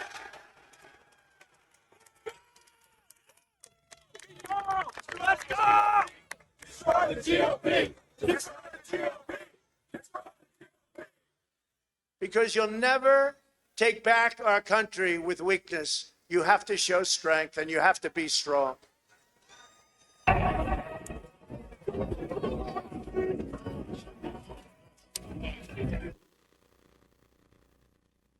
Senators, the violence on January the 6th was demonstrably foreseeable. Trump even said so himself at 6:01 p.m. the day of the attack. The last thing he said before he went to sleep, quote, "These are the things that happened," end quote. He foresaw this and he admitted as much. That brings me to my final point, the insurrectionists. Defense counsel has suggested these people came here on their own. The defense brief states that the insurrectionists, quote, "did so for their own accord and for their own reasons and are being criminally prosecuted." It is true that some insurrectionists are being prosecuted, but it is not true that they did so of their own accord and for their own reasons. The evidence makes clear the exact opposite, that they did this for Donald Trump, at his invitation, at his direction, at his command. They said this before the attack, during the attack. They said it after the attack. Leading up to January the 6th, in post after post, the president's supporters confirmed this was for Donald Trump. It was at his direction. One supporter wrote, and I quote, "If Congress illegally certifies Biden, Trump would have absolutely no choice but to demand us to storm the Capitol and kill/beat them up for it." They even say publicly, openly, and proudly that President Trump would help them commandeer the National Guard. So all they have to do is overwhelm 2,000 Capitol Police officers. During his speech on January the 6th, Trump supporters chanted his words back to him. They even live tweeted his commands, as Ms. DeGette showed you. During the attack, the insurrectionists at the Capitol chanted Donald Trump's words from his tweets, rallies, and from the speech of the 6th. They held signs that said and chanted, "Fight for Trump, stop the steal." They read his tweets over bullhorns, amplifying his demands. Another rioter, while live streaming the insurrection from the Capitol, said, quote, "He'll be happy. We're fighting for Trump." What's more, the insurrectionists were not hiding. They believed they were following the orders from our commander-in-chief. They felt secure enough in the legitimacy of their actions to take selfies, to post photos and videos on social media. After the attack, rioter after rioter confirmed this too. Jenna Ryan, who was later accused for her role in the insurrection, said, quote, "I thought I was following my president. I thought we were following what we were called to do." And President Trump requested that we be in D.C. on the 6th. When it became clear that Donald Trump would not protect them, some of his supporters said they felt duped. They felt tricked. Listen to some of this evidence. And even if they think for a second that they're going to get away with it today, they got another thing coming. Because today is just a day. And today is just the beginning. They haven't seen a resistance until they have seen a patriot fight for their country. If you died today. Parties will withhold. This is crooked. The parties will withhold. It is in the record. The evidentiary record is closed. S. 47 described the scope of those things admitted into evidence as those referenced in trial. New evidence is not permitted in closing argument. References to such new evidence will be stricken.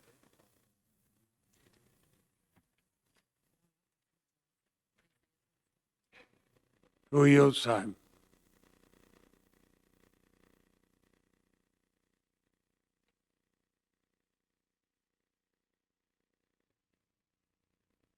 Mr. President, the statement was in evidence, the slide was not, so we will withdraw the slide.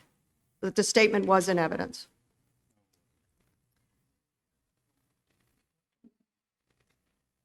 They told you themselves they were following the president's orders. And you'll see something clearly. Donald Trump knew who these people were. As the slide shows, the people he cultivated, whose violence he praised, were all there on January the 6th. The Proud Boys who Donald Trump told to stand back and stand by in September of 2020. Keith Lee, organizer of the Trump caravan that tried to drive the Biden campaign bus off the road. Katrina Pearson, the speaker at the 2nd Million MAGA March. They were all there.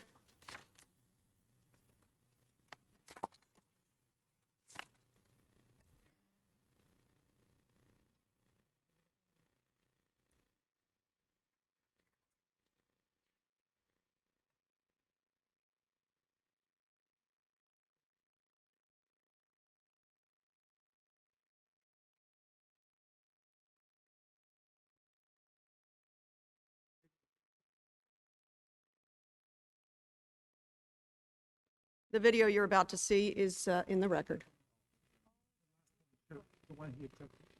Oh, correction. The record did include appropriately the last video. So we will keep that in the record, and I will keep it in my closing remarks. Can we play the next video?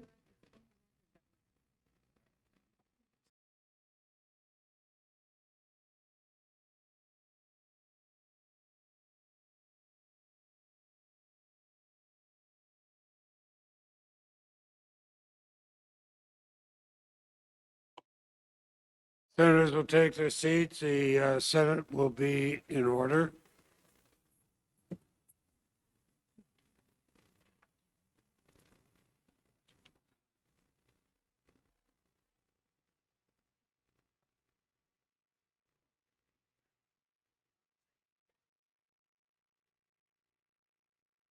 Representative may continue. Thank you, Mr. President. I have to say that of all the trials I have ever been a part of, this is certainly one of them. As the slides show, the people he cultivated, whose violence he praised, were all there on January the 6th. The Proud Boys, who Donald Trump told to stand back and stand by in September of 2020. Keith Lee, the organizer of the Trump caravan that tried to drive the Biden campaign bus off the road. Katrina Pearson, the speaker at the 2nd Million MAGA March. They were all there. Here is one final clip, also submitted in the record. We fucking need to have 30,000 guns.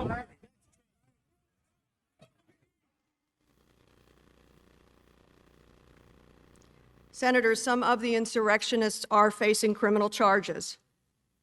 Donald Trump was acting as our commander-in-chief. He was our president. He used his office and the authority it commands to incite an attack. And when Congress and the Constitution were under attack, he abandoned his duties, violated his oath, failing to preserve, protect, and defend. That is why we are here, because the President of the United States, Donald J. Trump, incited and directed thousands of people to attack the legislative branch. He knew what his supporters were capable of. He inflamed them, sent them down Pennsylvania Avenue, not on any old day, but on the day we were certifying the election results. As they were banging on our doors, he failed to defend us because this is what he wanted. He wanted to remain in power. For that crime against the Republic, he must be held accountable. Senators, the insurrectionists are still listening. Before I end, I must admit, until we were preparing for this trial, I didn't know the extent of many of these facts. I witnessed the horror, but I didn't know.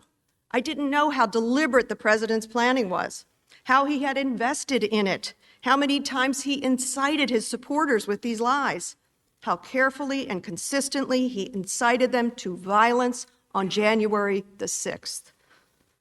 While many of us may have tuned out his rallies, I also did not know the extent that his followers were listening, were hanging on his every word.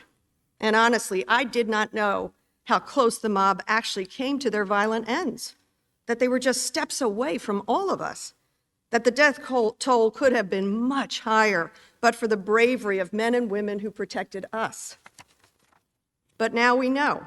We know the bravery of people like Officer Goodman and all the men and women of the Capitol Police, of the custodians who, with pride and a sense of duty in their work, cleaned up shattered glass, splintered wood, and blood-stained floors. We know the sacrifice of life and limb. We know what Donald Trump did. We know what he failed to do. Though it is difficult to bear witness and face the reality of what happened in these halls, what happens if we don't confront these facts? What happens if there is no accountability? For those who say we need to get past this, we need to come together, we need to unify. If we don't set this right and call it what it was, the highest of constitutional crimes by the President of the United States, the past will not be past. The past will become our future for my grandchildren and for their children. Senators, we are in a dialogue with history, a conversation with our past, with a hope for our future. 234 years from now, it may be that no one person here among us is remembered. And yet, what we do here, what is being asked of each of us here in this moment, will be remembered. History has found us. I ask that you not look the other way.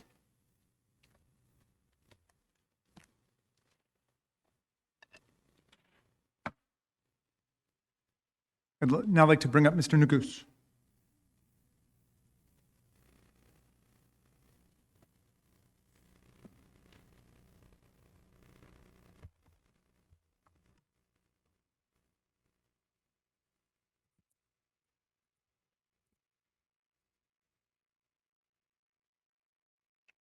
Mr. President,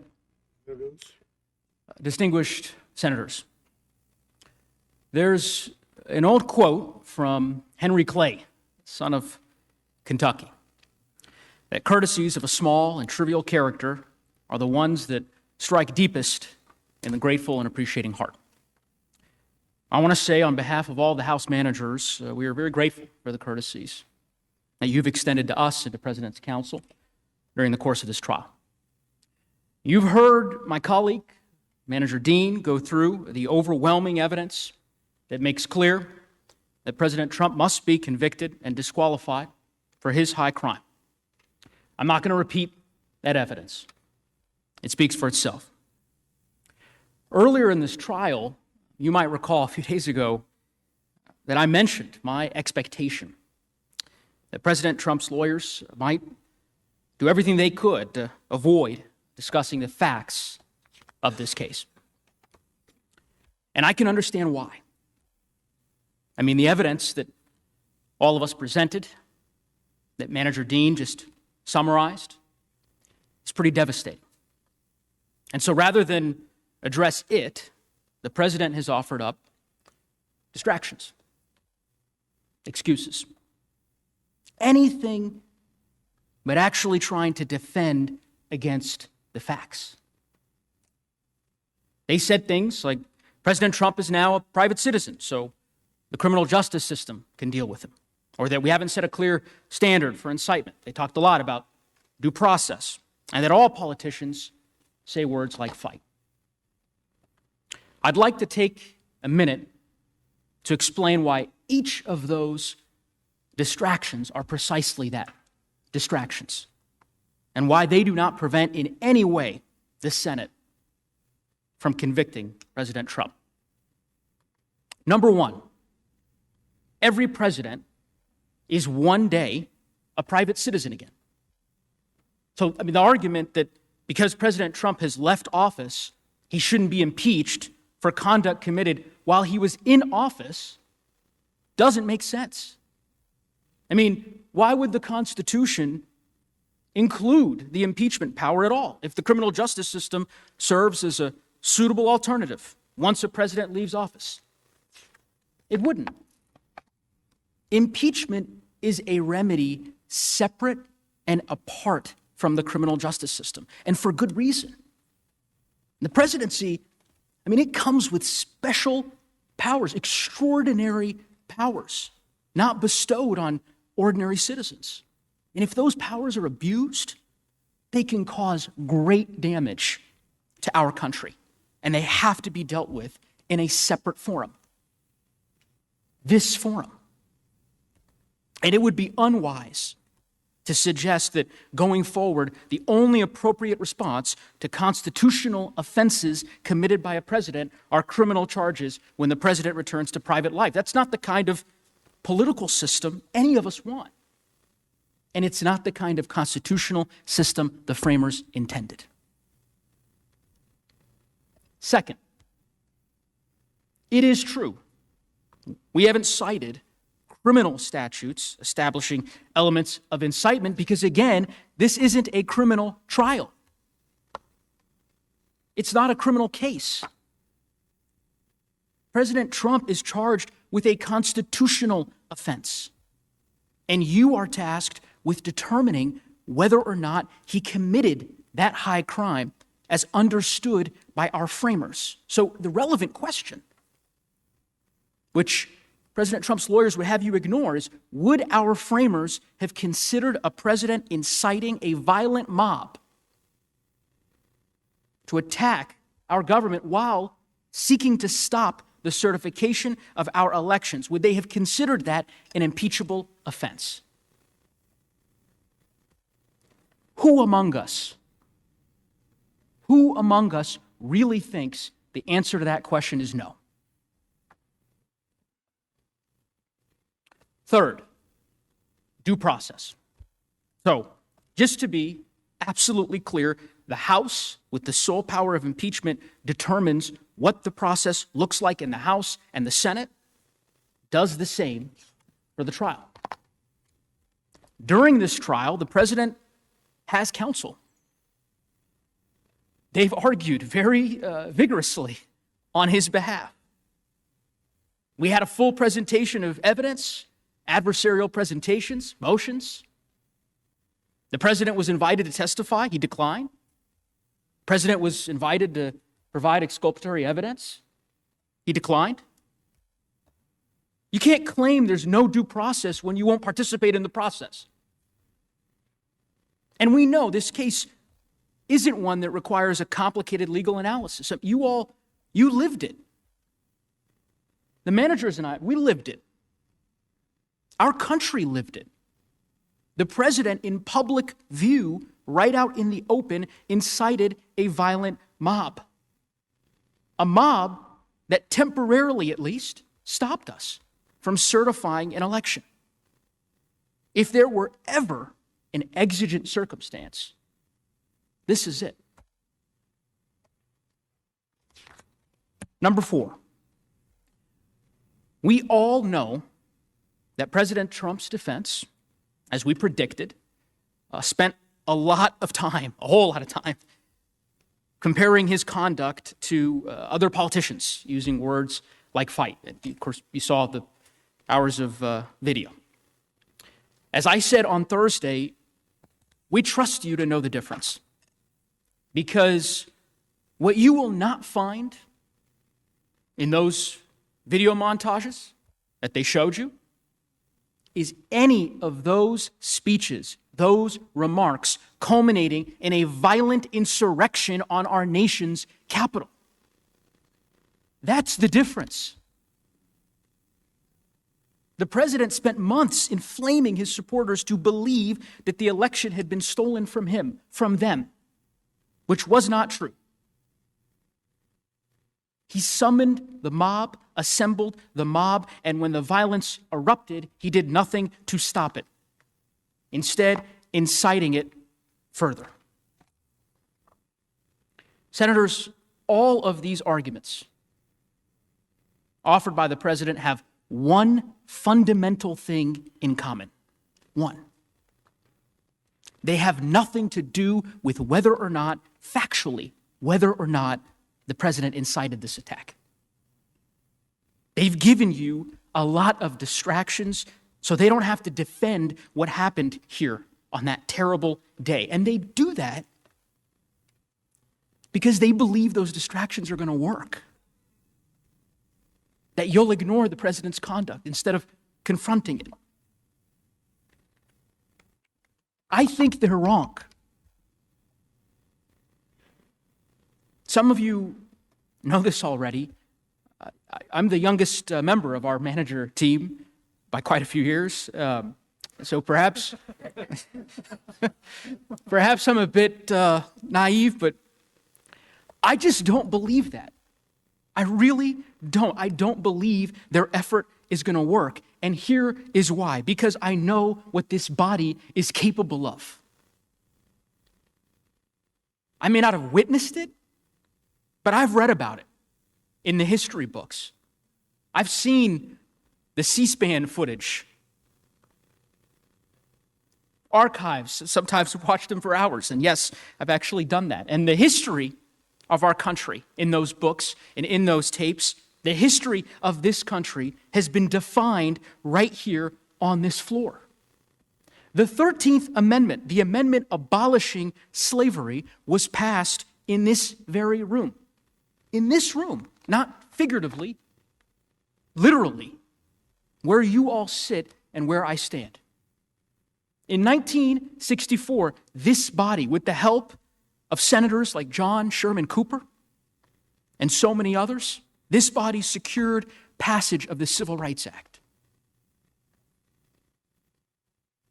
We made the decision to enter World War II from this chamber. We've certainly had our struggles, but we've always risen to the occasion when it mattered the most. Not by ignoring injustice or cowering to bullies and threats, but by doing the right thing, by trying to do the right thing. And that's why so many nations around the world aspire to be like America. They stand up to dictators and autocrats and tyrants because America is a guiding light for them, a North Star. They do so, they look to us because we have been a guiding light, a North Star in these moments. Because the people who sat in your chairs, when confronted with choices that define us, rose to the occasion. I want to offer one more example of a decision made in this room by this body that resonated with me. The first day I stood up in this trial, I mentioned that I was the son of immigrants, like many of you, and many senators graciously approached me after my presentation and asked me where my parents were from. I told those who asked that my folks were from East Africa. In 1986, this body considered a bill to override President Reagan's veto of legislation imposing sanctions on South Africa during apartheid. 2 senators who sit in this room, one Democrat and one Republican, voted to override that veto. That vote was not about gaining political favor. And in fact, it was made despite potentially losing political favor. And I have to imagine that that vote was cast, like the decisions before it, are moments that transcend party politics and that require us to put country above our party because the consequences of not doing so are just too great. Senators, this is one of those moments. Many folks who are watching today's proceedings may not know this, but House members like me and Lead Manager Raskin, our fellow managers, we're not allowed on the Senate floor without express permission. No one is. Certainly the senators are aware of that. This floor is sacred.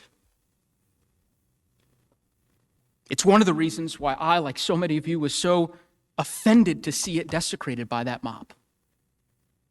To see those insurrectionists diminishing and devaluing and disrespecting these hallowed halls that my whole life I have held in such awe.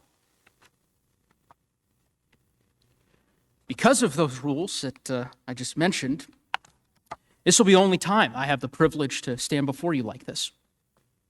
When the trial's over, I'll go back to being not an impeachment manager, but back to being just a House member. The trial will end. We'll resume our lives and our work. But for some, there will be no end to the pain of what happened on January 6th. The officers who struggled to recover from the injuries they sustained to protect us. They struggle to recover today. The families who continue to mourn those who they lost on that terrible, tragic day. I was struck yesterday by defense counsel's continued references to hate. One of my favorite quotes of Dr. Martin Luther King Jr., it's one that has sustained me during times of adversity, I suspect it sustained some of you, is that I've decided to stick with love, that hate is too great a burden to bear. This trial is not born from hatred.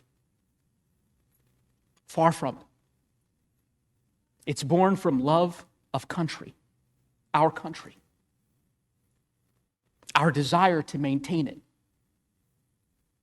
our desire to see America at its best. And in those moments that I spoke of, Civil Rights Act, so much more, we remember those moments because they helped define and enshrine America at its best.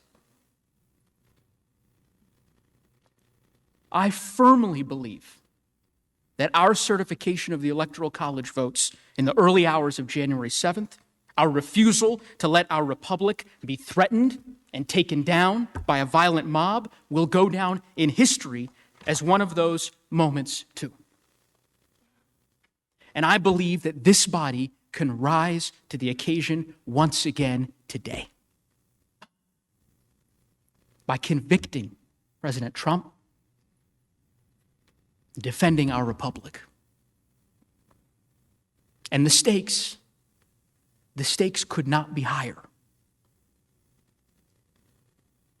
Because the cold, hard truth is that what happened on January 6th can happen again. I fear, like many of you do, that the violence we saw on that terrible day may be just the beginning.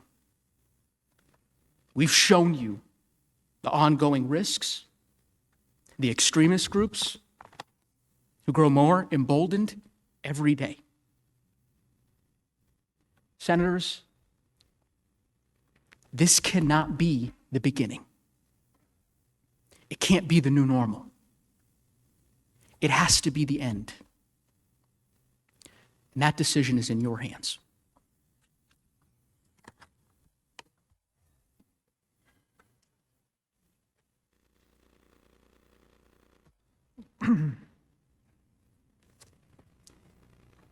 Mr. President, Mr. Raskin? Senators,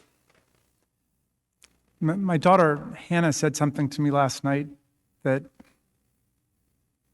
stopped me cold and brought me up short. Kids have been very moved by all the victims of the violence, the officers and their families. But Hannah told me last night she felt really sorry for the kid of a man who said goodbye to his children before he left home to come and join Trump's actions.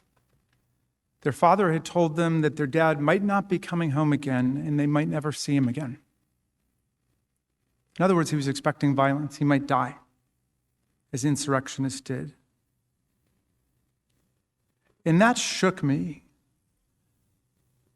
Hannah said, how can the president put children and people's families in that situation and then just run away from the whole thing?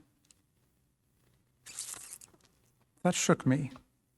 And I was filled with self-reproach because when I first saw the line about, your father going to Washington and you might not see him again, I just thought about it, well, like a prosecutor, like a manager. I thought, what damning evidence that is, that people are expecting lethal violence at a protest called by the President of the United States and saying their final goodbyes to their kids.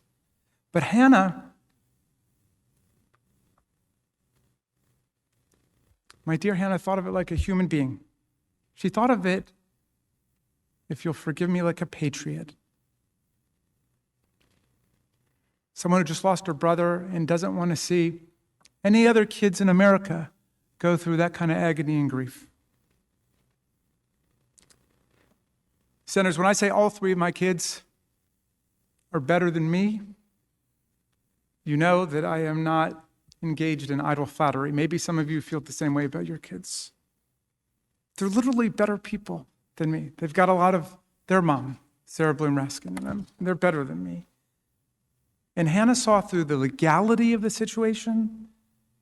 She saw through the politics of the situation, all the way to the humanity of the situation, the morality of the situation.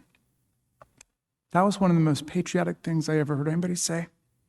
The children of the insurrectionists, even the violent and dangerous ones, they're our children too. They are Americans, and we must take care of them and their future.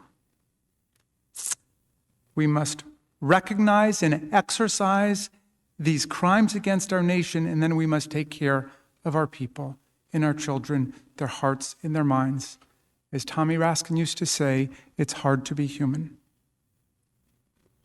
Many of the Capitol and Metropolitan police officers and guardsmen and women who were beaten up by the mob also have kids. You remember Officer Fanone, who had a heart attack after being tased and roughed up for hours by the mob, and then begged for his life, telling the insurrectionists that he had 4 daughters. And that just about broke my heart all over again. We talked about this for a long time last night. My kids felt terrible that other kids' fathers and mothers were pulled into this nightmare by a president of the United States. Senators, we proved he betrayed his country.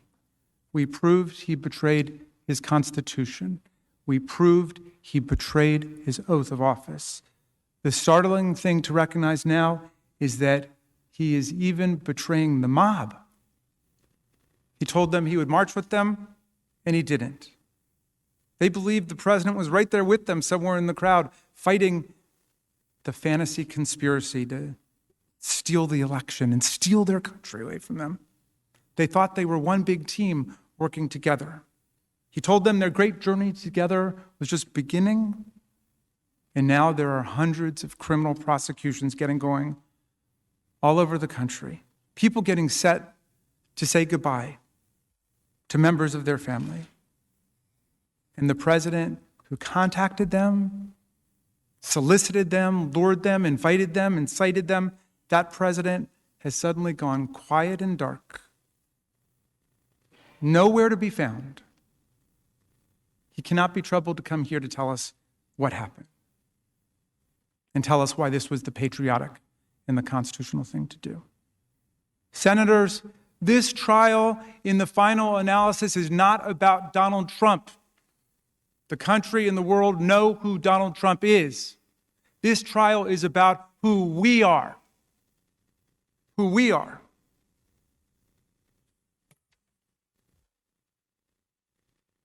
My friend Dar Williams says that sometimes the truth is like a second chance. We've got a chance here with the truth.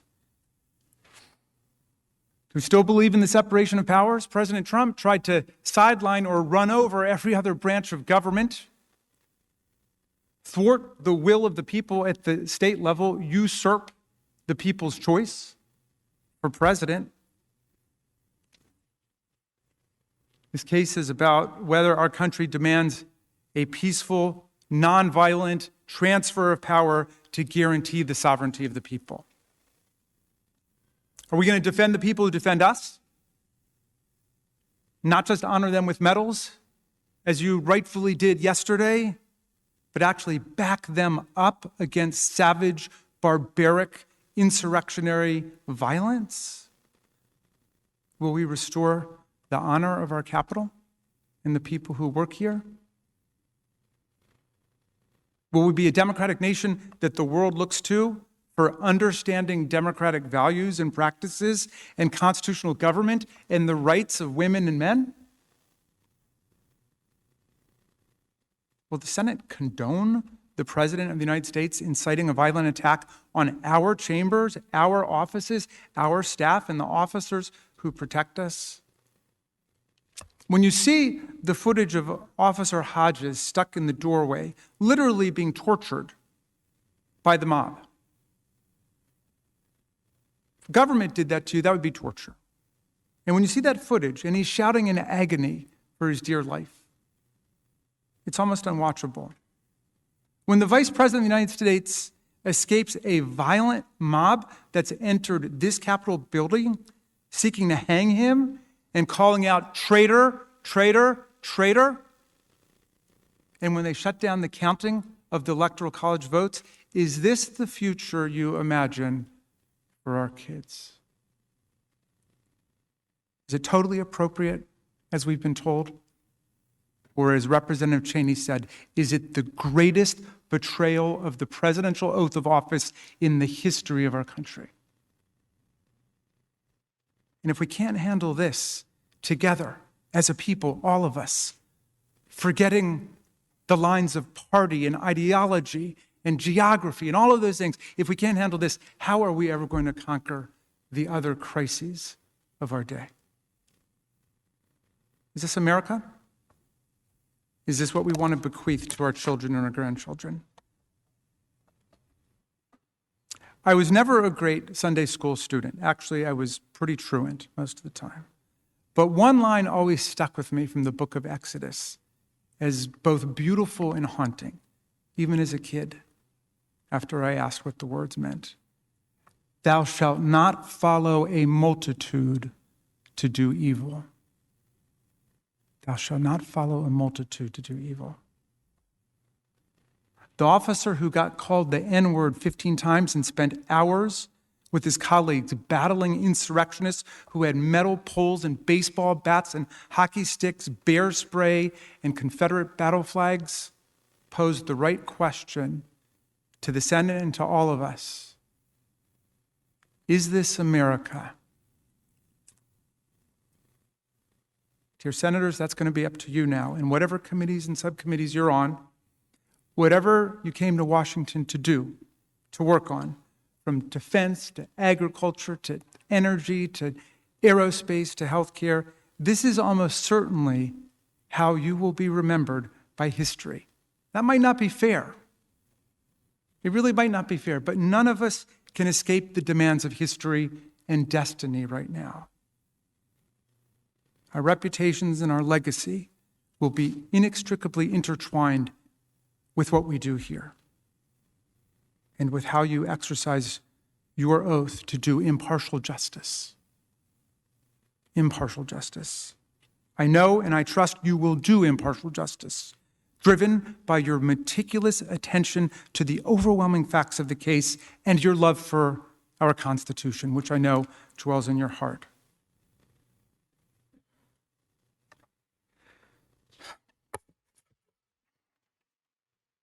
The times have found us, said Tom Paine, the namesake of my son. The times have found us.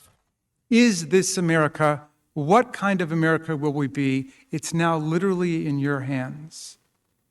Godspeed to the Senate of the United States. We reserve any remaining time.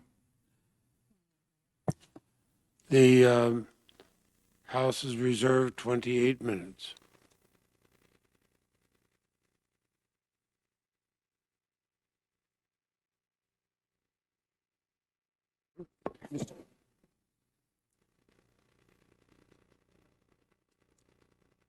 Proceed.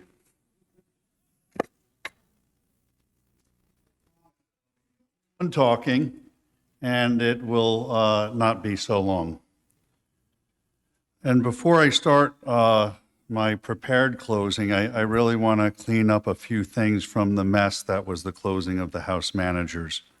I do not want to ruin my closing because I think the ending's pretty good.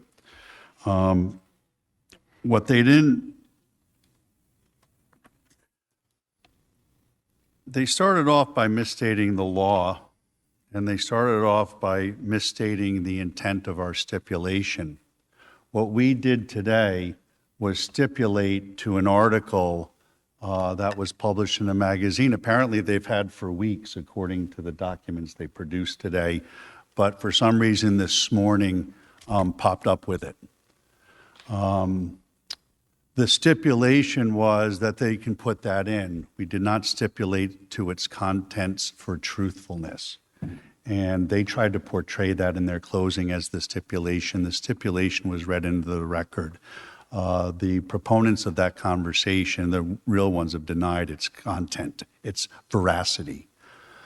With respect to, and I'm not going to talk much about the tortured analysis of our arson laws that started off, or the truly sideways analogies that were used with fires. What I do want to talk about, though, is the doctoring of evidence. First of all, they sent us their evidence on Tuesday the 9th at 2:32 p.m. by email. I was in this room trying the case already when they sent their evidence. Due process. They used evidence that was flat wrong 2 or 3 nights ago with Senator Lee and had to withdraw it. They tried to use it again today. They tried to use evidence that they had never presented in the case in their closing argument. That is a very desperate attempt by a prosecuting team, 9 of them, by a prosecuting team that knew that their case has collapsed. Their closing did not mention one piece of law. They didn't talk about the Constitution once. They didn't talk about the First Amendment and its application. They didn't talk about due process and how it applies to this proceeding for my client.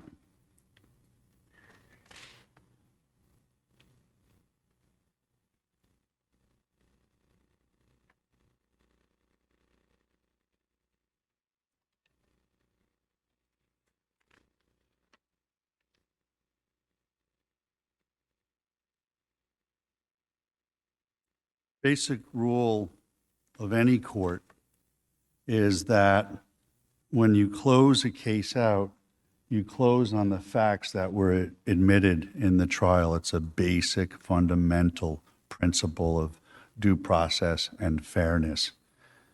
And that was violently breached today on multiple occasions. And you have to ask yourself, why? Why did they resort to those tactics at this moment in time?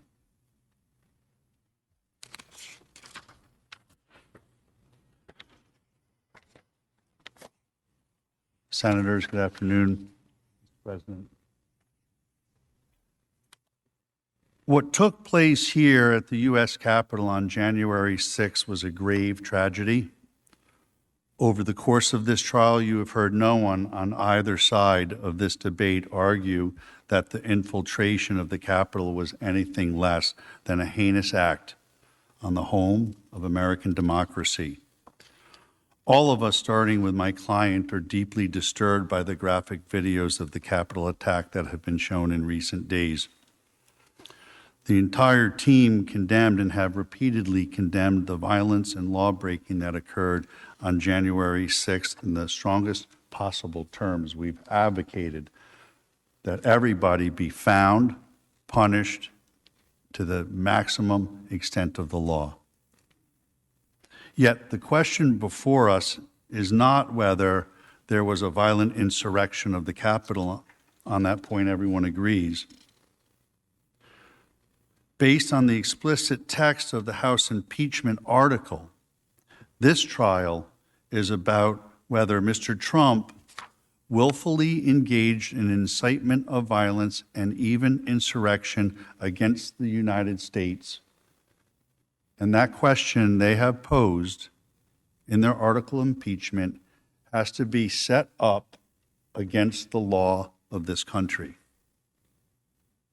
No matter how much truly horrifying footage we see of the conduct of the rioters and how much emotion has been injected into this trial, that does not change the fact that Mr. Trump is innocent of the charges against him. Despite all of the video played, at no point in their presentation did you hear the House managers play a single example of Mr. Trump urging anyone to engage in violence of any kind.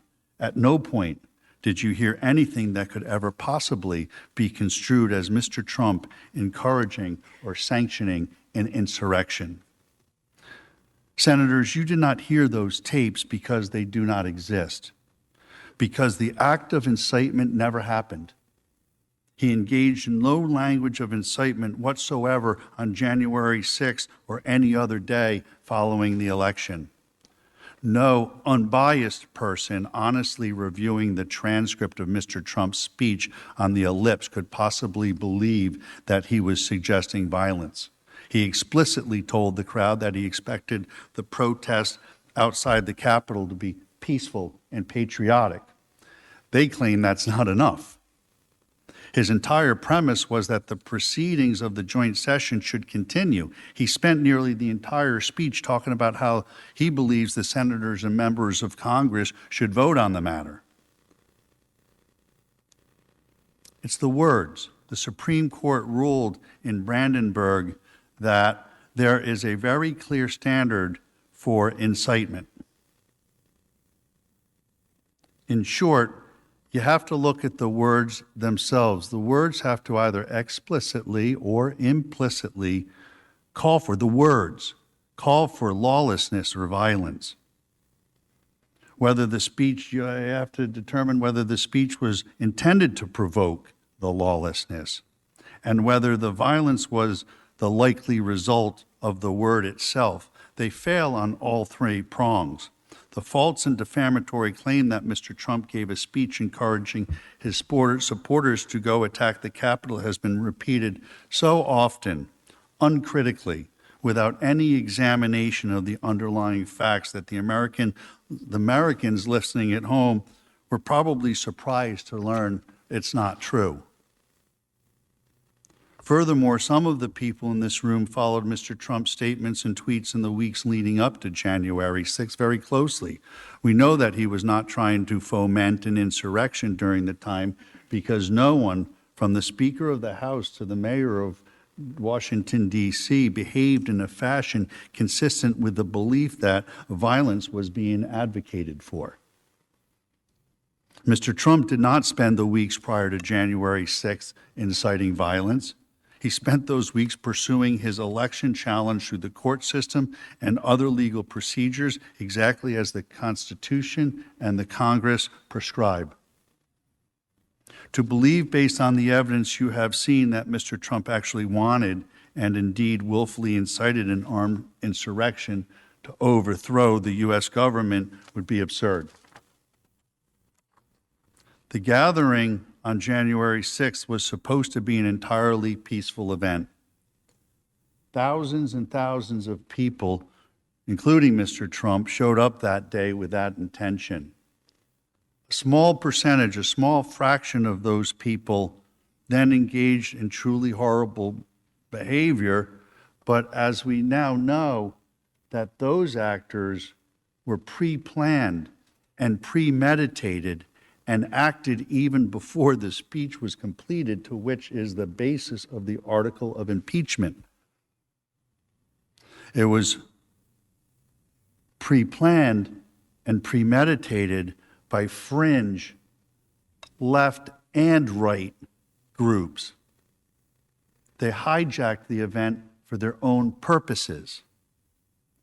The House manager's false narrative is a brazenly dishonest attempt to smear, to cancel constitutional cancel culture, their number one political opponent, taking neutral statements, commonplace political rhetoric, removing words and facts from context, and ascribing to them the most sinister and malevolent intentions possible.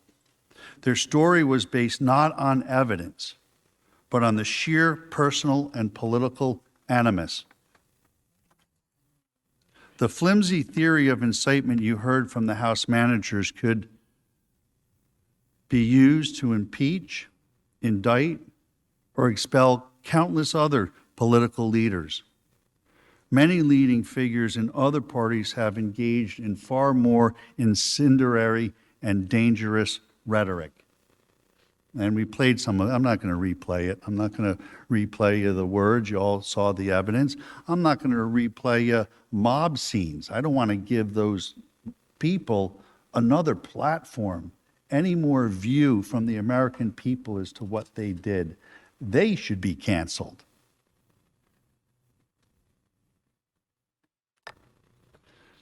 Democrat politicians spent months prior to January 6th attacking the very legitimacy of our nation's most cherished institutions and traditions. They didn't just question the integrity of one election, they challenged the integrity of our entire nation. Everything from our founding fathers, our Constitution, Declaration of Independence, law enforcement officers, and United States military. They said that our society was rooted in hatred. They even said that America deserved, and I'll quote, a reckoning. As you heard yesterday, throughout the summer, Democrat leaders, including the current president and vice president, repeatedly made comments that provided moral comfort to mobs attacking police officers. During that time, many officers across the country were injured. As we all know, 2 sheriff's deputies in Los Angeles were ambushed and shot at point-blank range. Members of this very body have been in danger. Senators from Maine to Kentucky and most points in between have been harassed by mobs. Last August, a menacing left-wing mob swarmed Senator Rand Paul and his wife as they left the White House, and they had to be rescued by police. For months, our federal courthouse in Portland was placed under siege by violent anarchists who attacked law enforcement officers daily and repeatedly and tried to set fire to the building. Speaker Pelosi did not call the violent siege of the federal building an insurrection. She called the federal agents protecting the courthouse stormtroopers. The White House complex was besieged by mobs that threw bricks, rocks, and bottles at Secret Service agents, set fire to an historic structure, and breached a security fence to infiltrate the Treasury grounds. When my client's administration sent in the National Guard to secure the nation's capital city amidst the violence, Democrat leaders demanded that the forces be withdrawn. The Washington, D.C. mayor said the presence of the National Guard was an affront to the safety of the district. It must be fully investigated whether political leadership here in Washington, D.C. took an inadequate and irresponsible forced posture on January 6th because of their commitment to the false narrative of what happened last June. Hopefully, we can all now agree that the administration acted properly by taking action to stop a riotous mob, establishing an appropriate security perimeter, and prevent the White House from potentially being overrun. The House managers argued this week that an alleged brief delay in issuing a public statement from Mr. Trump on January 6th was somehow evidence that he committed incitement or supported the violence. Yet for months last year, Joe Biden, Vice President Harris, and countless of other Democrats repeatedly refused to condemn the extremism as riots were occurring daily, as businesses were being ramshackled, as neighborhoods were being burned, as bombs were exploding. They repeatedly refused to tell their violent supporters to stand down. Some even suggested that the mob's actions were justified. Vice President Harris literally urged her followers to donate money to a fund to bail out the violent, extreme rioters so that they could get out and continue to do it over and over again. She later said that those folks were not going to let up and that they should not. All of this was far closer to the actual definition of incitement than anything President Trump has ever said or done, never mind what he said on the 6th. It's a hypocrisy. It's a hypocrisy that the House managers have laid at the feet of this chamber.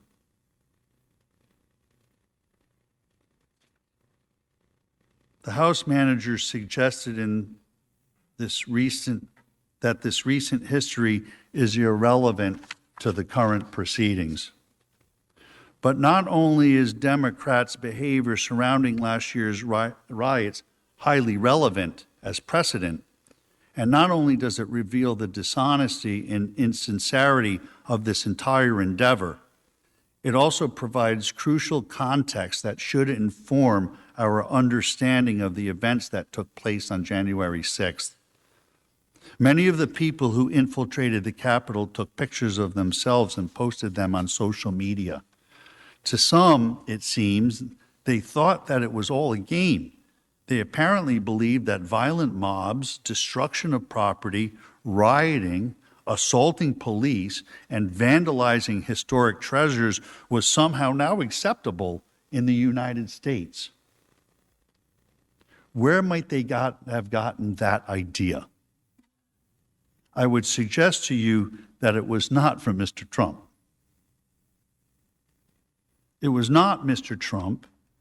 It was not anyone in the Republican Party that spent the 6 months immediately prior to the Capitol assault giving rhetorical aid and comfort to mobs, making excuses for rioters, celebrating radicalism, and explaining that angry frustrated, and marginalized people were entitled to blow off steam like that. Let me be very clear. There can be no excuse for the depraved actions of the rioters here at the Capitol or anywhere else across this country. 100% of those guilty of committing crimes deserve lengthy prison sentences for their shameful and depraved conduct. But this trial has raised the question about words, actions, and consequences. As a nation, we must ask ourselves, how did we arrive at this place where rioting and pillaging would become commonplace? I submit to you that it was month after month of political leaders and media personalities bloodthirsty for ratings, glorifying civil unrest, and condemning the reasonable law enforcement measures that are required to quell violent mobs. Hopefully, we can all leave this chamber in uniform agreement that all rioting is bad, and that law enforcement deserves our respect and support. That has been Mr. Trump's position from the very beginning. The real question in this case is, who is ultimately responsible for such acts of mayhem and violence when they are committed? The House Democrats want two different standards, one for themselves and one for their political opposition. They have carried out a grossly unconstitutional effort to punish Mr. Trump for protected First Amendment speech. It's an egregious violation of his constitutional rights. Since he uttered not a single word encouraging violence, this action can only be seen as an effort to censor disfavored political speech and discriminate against a disapproved viewpoint.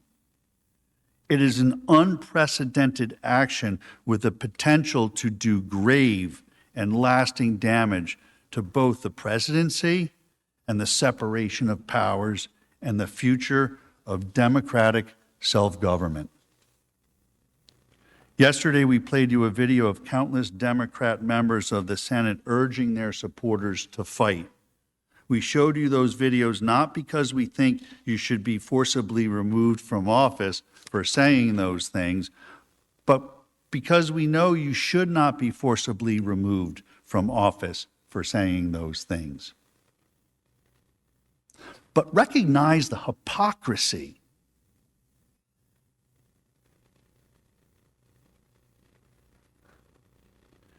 Yesterday, in questioning, House Manager Raskin admitted that the House Democrats had invented an entirely new legal standard.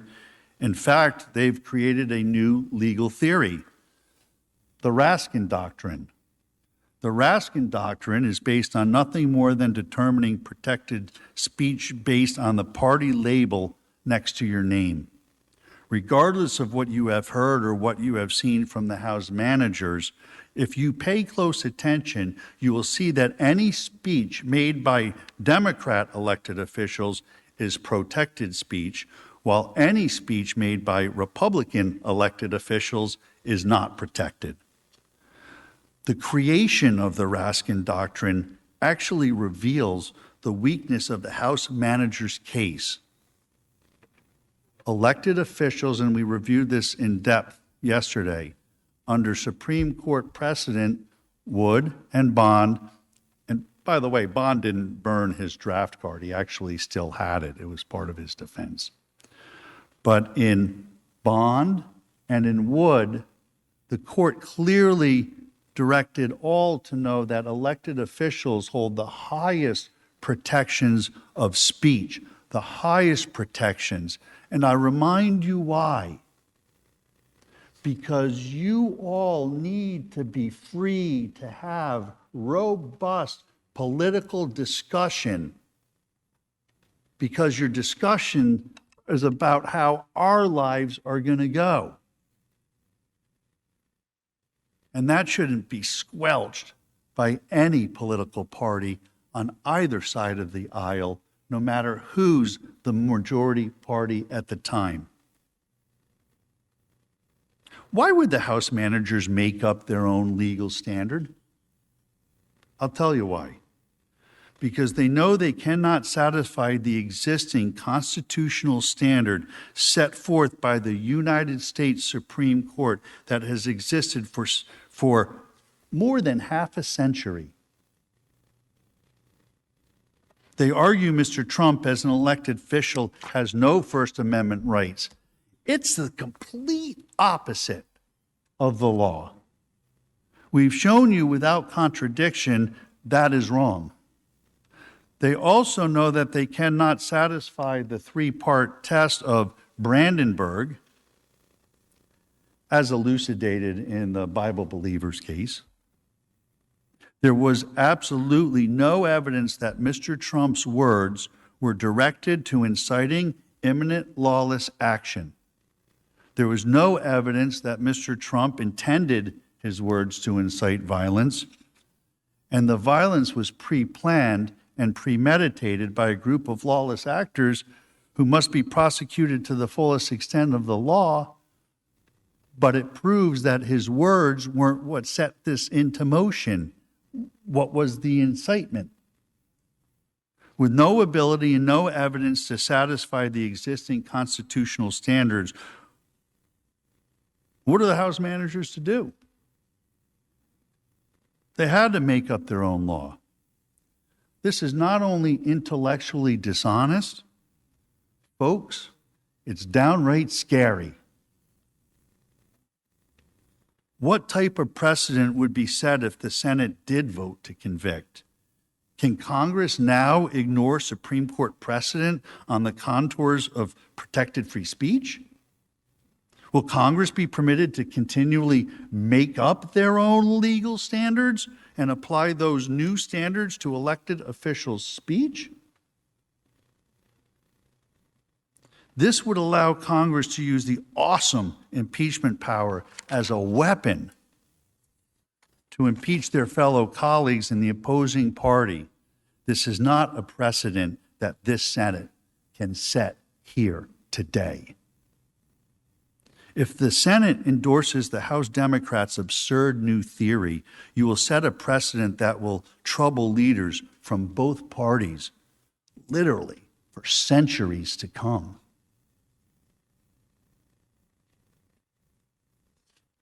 But that will not be the only disgraceful precedent to come from this case. This has been perhaps the most unfair and flagrantly unconstitutional proceeding in the history of the United States Senate. For the first time in history, Congress has asserted the right to try and punish a former president who is a private citizen. Nowhere in the Constitution is the power enumerated or implied. Congress has no authority, no right, and no business holding a trial of Citizen Trump, let alone a trial to deprive him of fundamental civil rights. There was mention of a January exception argument. The January exception argument is a creation of the House managers' own conduct by delaying. They sat on the article. They could have tried the president while he was still in office if they really believed he was an imminent threat. They didn't. The January exception is a red herring. It's nonsense. Because federal, state, and local authorities can investigate. Their January exception always expires on January 20th.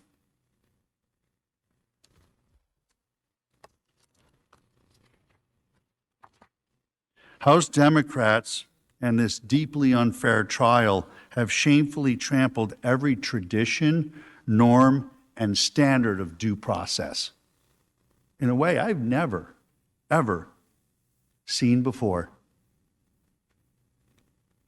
Mr. Trump was given no right to review the so-called evidence against him at trial. He was given no opportunity to question its propriety. He was given no chance to engage in fact-finding. Much of what was introduced by the House was unverified, second or third-hand reporting cribbed from a biased news media, including stories based on anonymous sources whose identities aren't even known to them, never mind my client. They manufactured and doctored evidence, so much so that they had to withdraw it. We had the evidence after we started the trial. They went on for 2 days. So in the evening, I was able to go back and take a really close look at the stuff. Myself and Mr. Castor and Ms. Bateman and Mr. Brennan, we all worked hard and looked at the evidence, 4 volumes of books in little tiny print. And we literally had, 12, 14 hours to really look at the evidence before we had to go on. And just in that short time of looking at the evidence, we saw them fabricating Twitter accounts. We saw the masked man sitting at his desk with the New York Times there. And when we looked closely, we found that the date was wrong, the check had been added. They fabricated evidence. They made it up.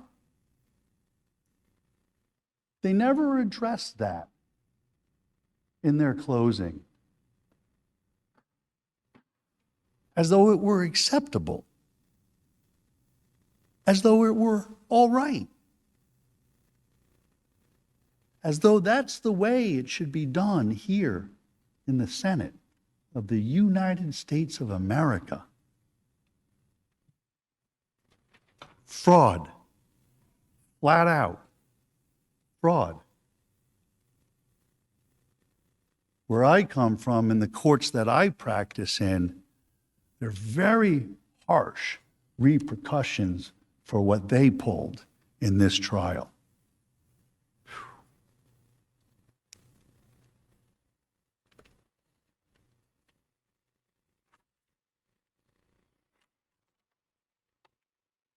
As we have shown, the House managers were caught creating false representations of tweets,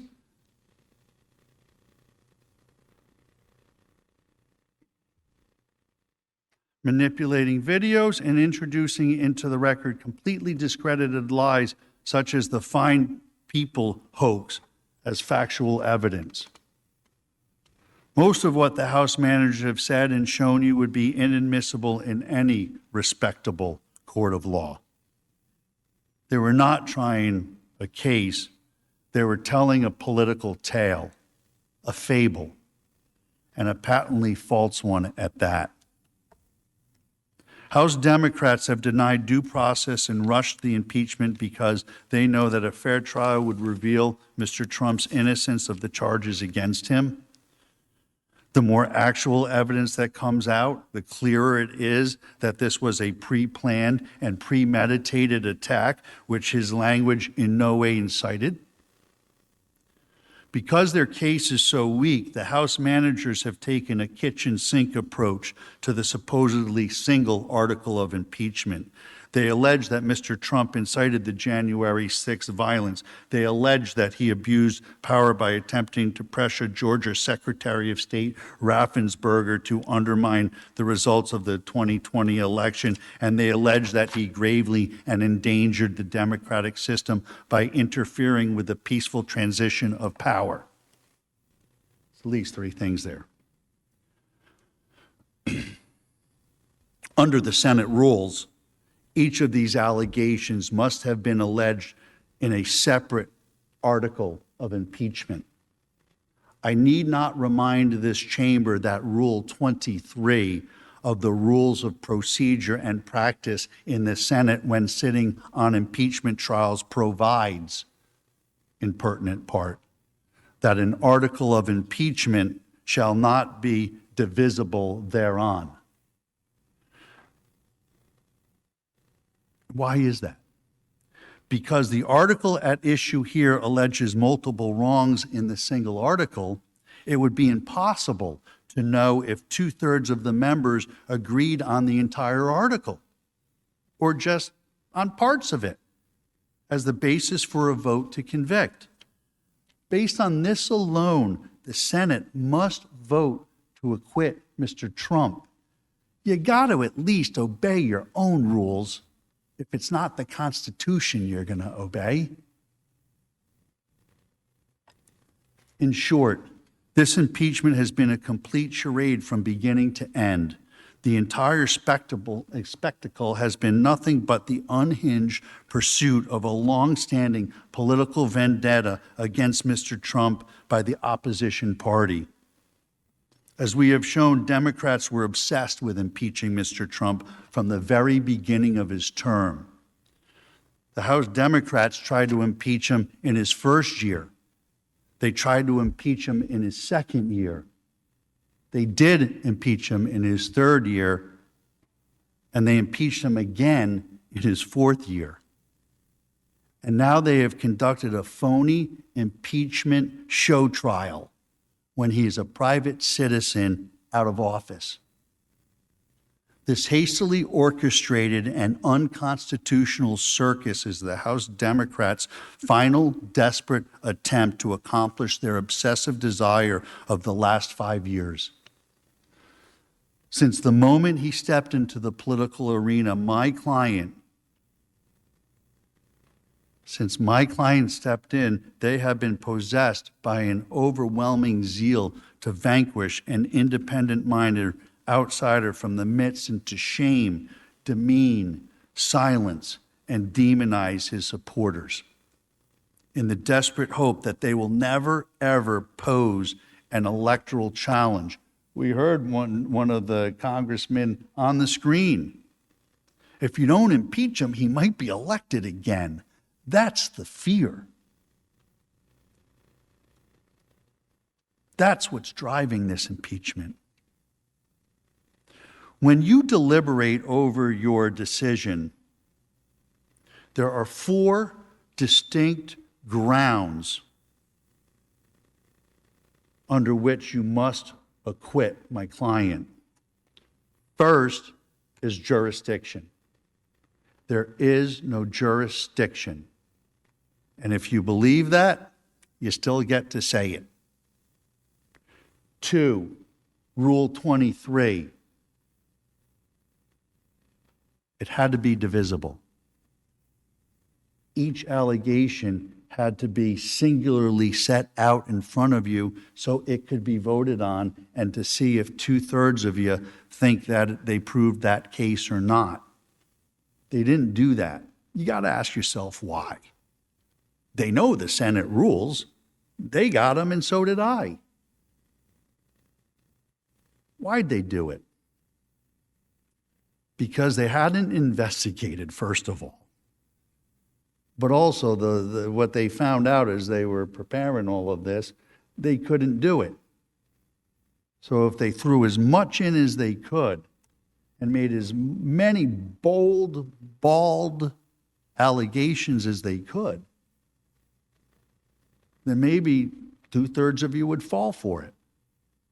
That's why the rules don't allow it to go that way. Due process, I've exhausted that subject. It's a really good reason for all of you in this chamber, to stop the politics, to read the Constitution and apply it to this proceeding, and acknowledge that the lack of due process, way over the top, shocking, and you must not stand for it. And of course, the First Amendment, the actual facts of this case. There were no words of incitement. 4 grounds. Nobody gets to tell you which ground to pick, and nobody gets to tell you how many grounds to consider. Senators, do not let House Democrats take this maniacal crusade any further. The Senate does not have to go down this dark path of enmity and division. You do not have to indulge the impeachment lust, the dishonesty, and the hypocrisy. It is time to bring this unconstitutional political theater to an end. It is time to allow our nation to move forward. It is time to address the real business pressing this nation: the pandemic, our economy, racial inequality, economic and social inequality. These are the things that you need to be thinking and working on for all of us in America. All of us. With your vote, you can defend the Constitution, you can protect due process, and you can allow America's healing to begin. I urge the Senate to acquit and vindicate the Constitution of this great republic. Thank you. Who yields time?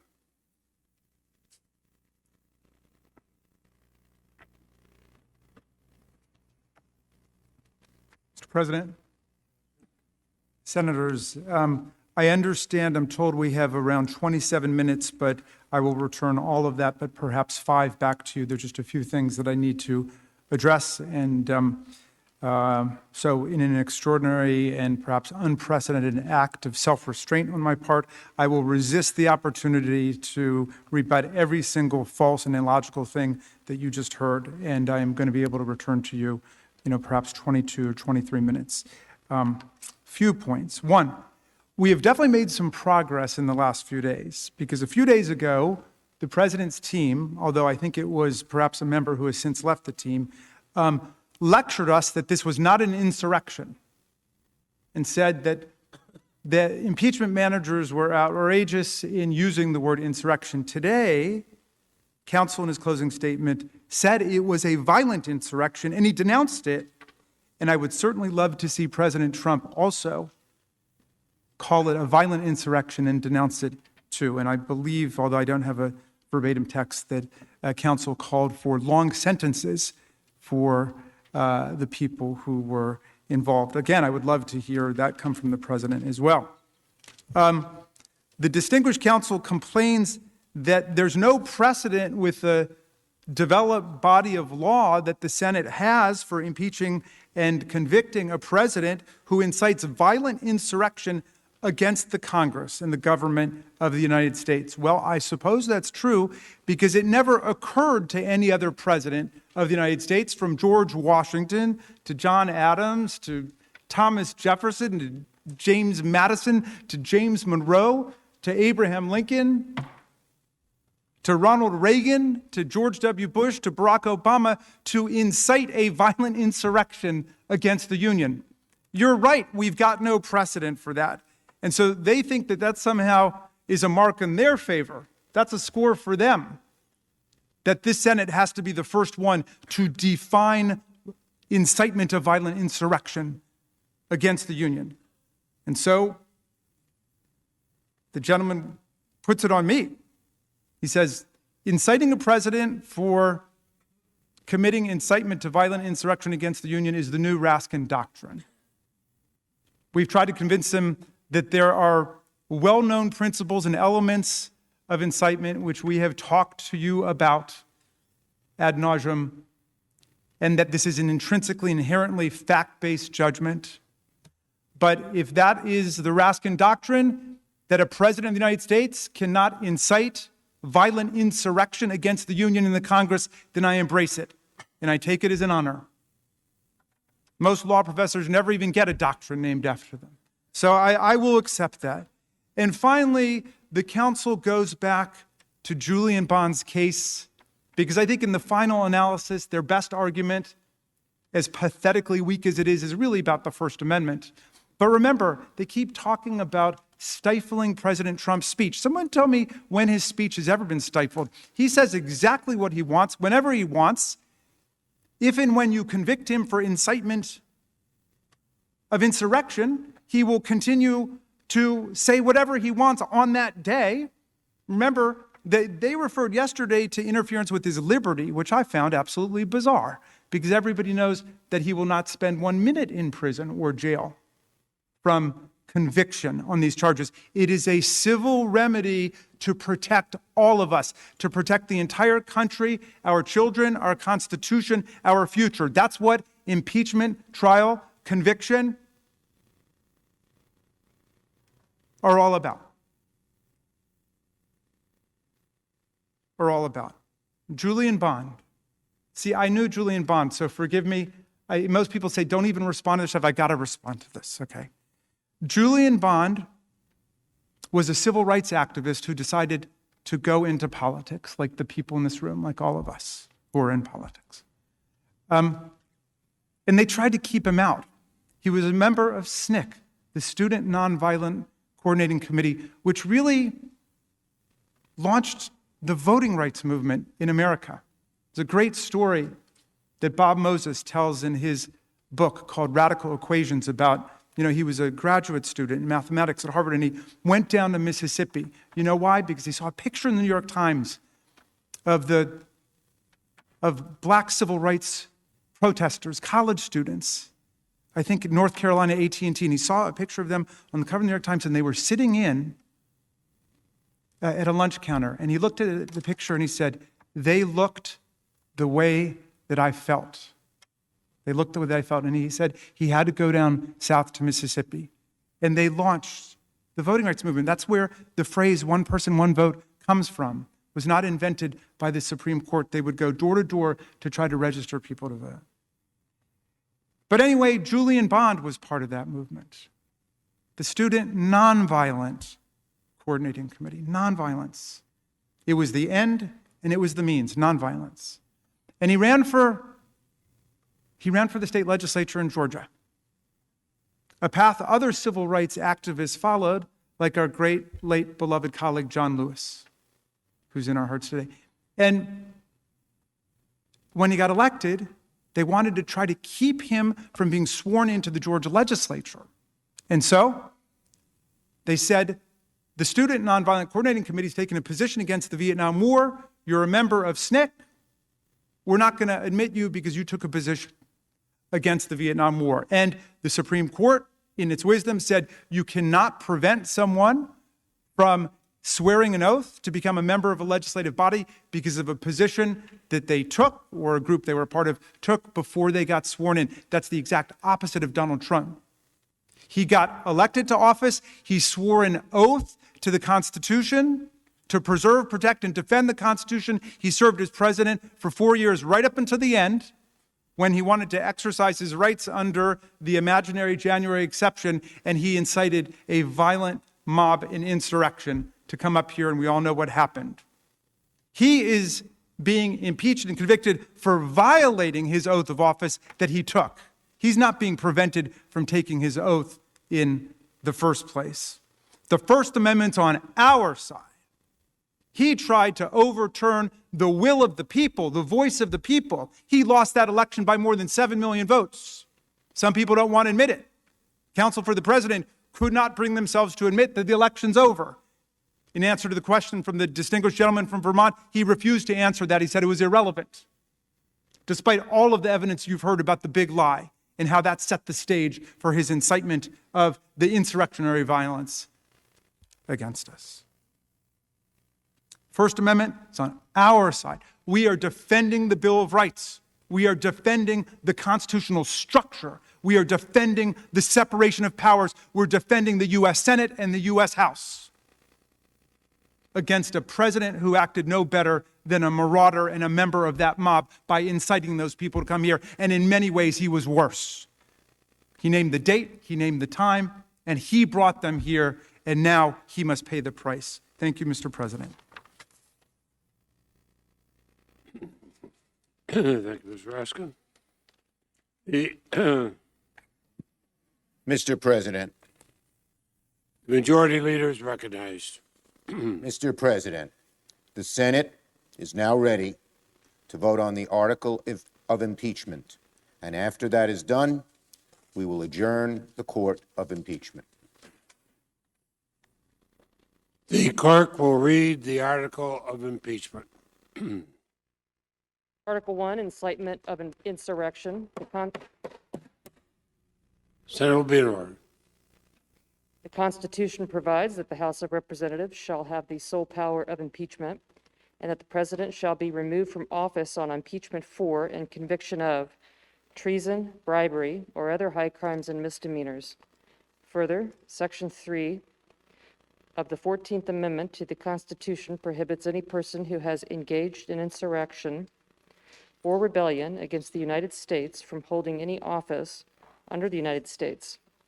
In his conduct while President of the United States and in violation of his constitutional oath, faithfully to execute the office of the President of the United States and, to the best of his ability, preserve, protect, and defend the Constitution of the United States, and in violation of his constitutional duty to take care that the laws be faithfully executed, Donald John Trump engaged in high crimes and misdemeanors by inciting violence against the government of the United States in that, on January 6, 2021, pursuant to the 12th Amendment to the Constitution of the United States, the Vice President of the United States, the House of Representatives, and the Senate met at the United States Capitol for a joint session of Congress to count the votes of the Electoral College. In the months preceding the joint session, President Trump repeatedly issued false statements asserting that the presidential election results were the product of widespread fraud and should not be accepted by the American people or certified by state or federal officials. Shortly before the joint session commenced, President Trump addressed a crowd at the Ellipse in Washington, D.C. There he reiterated false claims that we won this election and we won it by a landslide. He also willfully made statements that in context encouraged and foreseeably resulted in lawless action at the Capitol, such as, if you don't fight like hell, you're not going to have a country anymore. Thus incited by President Trump, members of the crowd he had addressed in an attempt to, among other objectives, interfere with the joint session's solemn constitutional duty to certify the results of the 2020 presidential election, unlawfully breached and vandalized the Capitol, injured and killed law enforcement personnel, menaced members of Congress, the Vice President, and congressional personnel, and engaged in other violent, deadly, destructive, and seditious acts.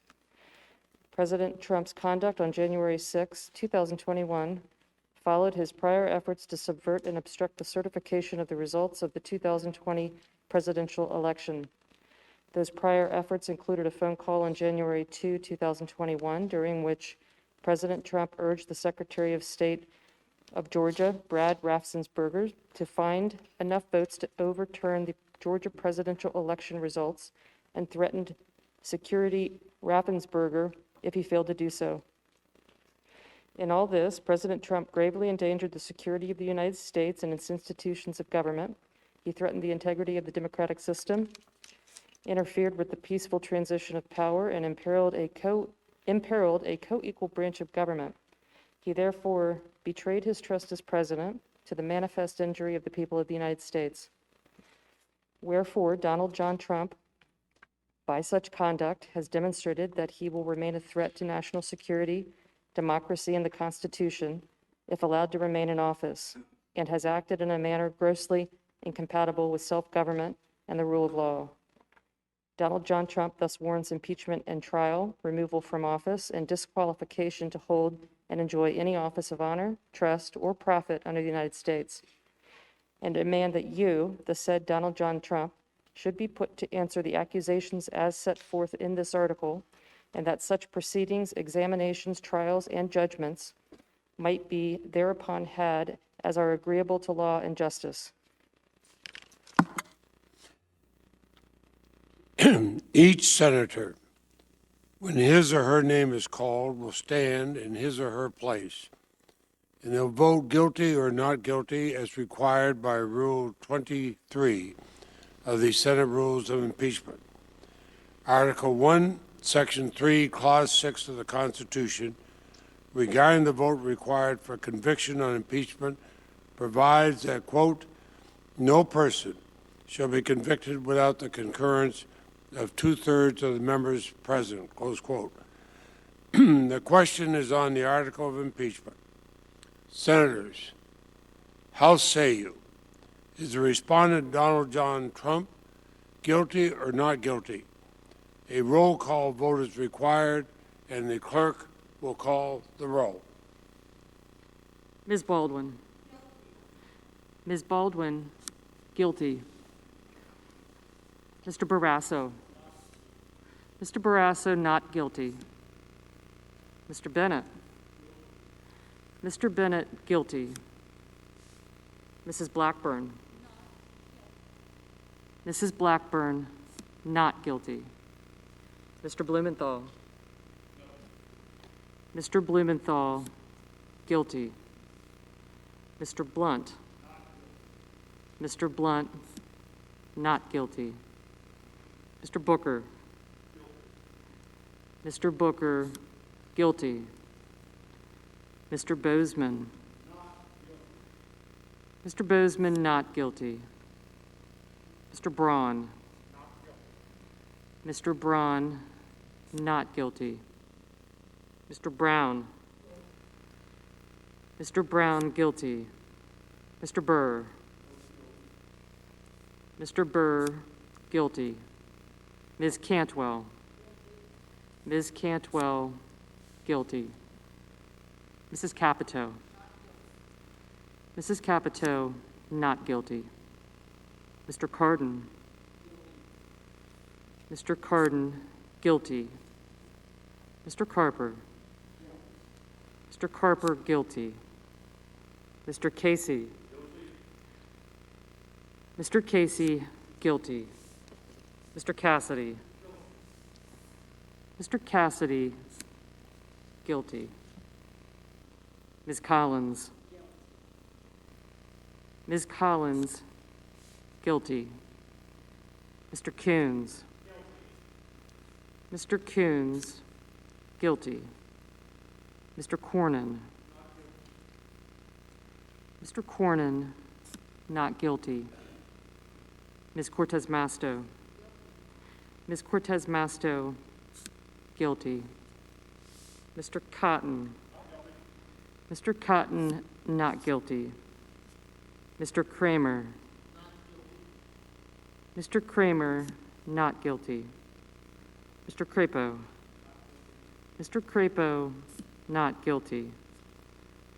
Mr. Cruz. Mr. Cruz, not guilty. Mr. Daines. Mr. Daines, not guilty. Ms. Duckworth. Ms. Duckworth, guilty. Mr. Durbin. Mr. Durbin, guilty. Ms. Ernst.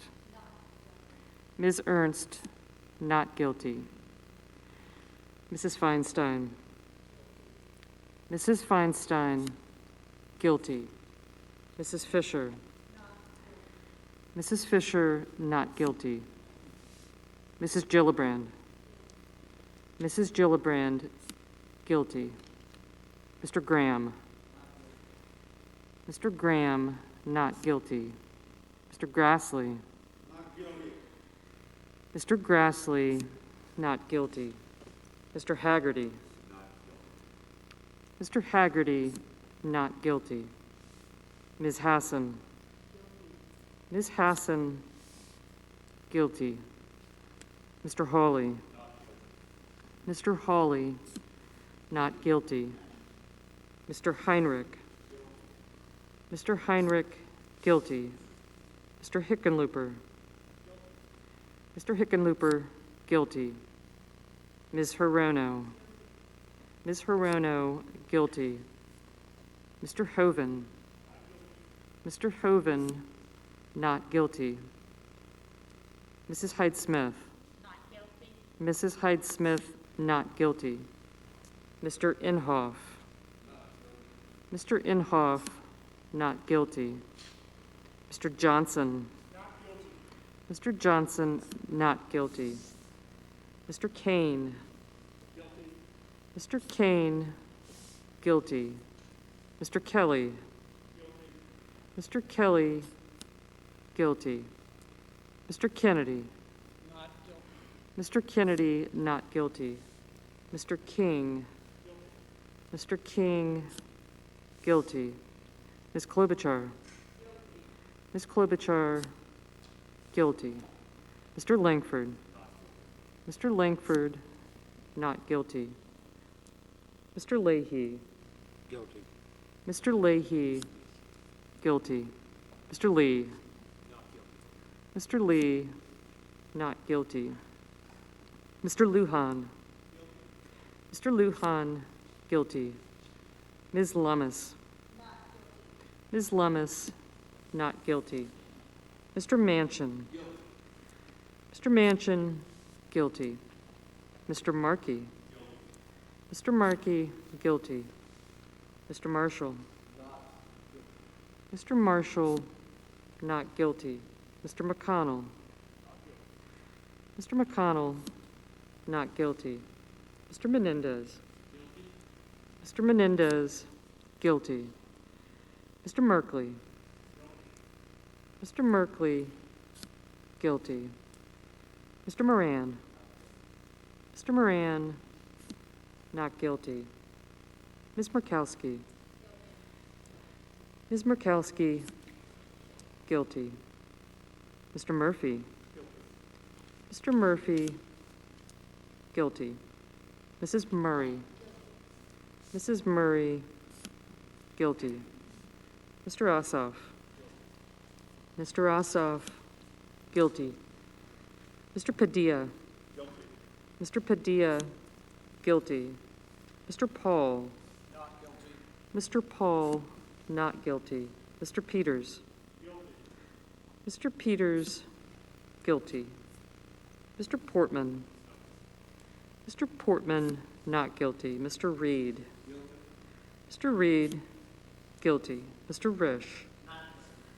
Mr. Risch, not guilty. Mr. Romney. Mr. Romney, guilty. Ms. Rosen. Ms. Rosen, guilty. Mr. Rounds. Mr. Rounds, not guilty. Mr. Rubio. Mr. Rubio, not guilty. Mr. Sanders. Mr. Sanders, guilty. Mr. Sass. Mr. Sass, guilty. Mr. Schatz. Mr. Schatz, guilty. Mr. Schumer. Mr. Schumer, guilty. Mr. Scott of Florida. Mr. Scott of Florida, not guilty. Mr. Scott of South Carolina. Mr. Scott of South Carolina, not guilty. Mrs. Shaheen. Mrs. Shaheen, guilty. Mr. Shelby. Mr. Shelby, not guilty. Ms. Sinema. Ms. Sinema, guilty. Ms. Smith.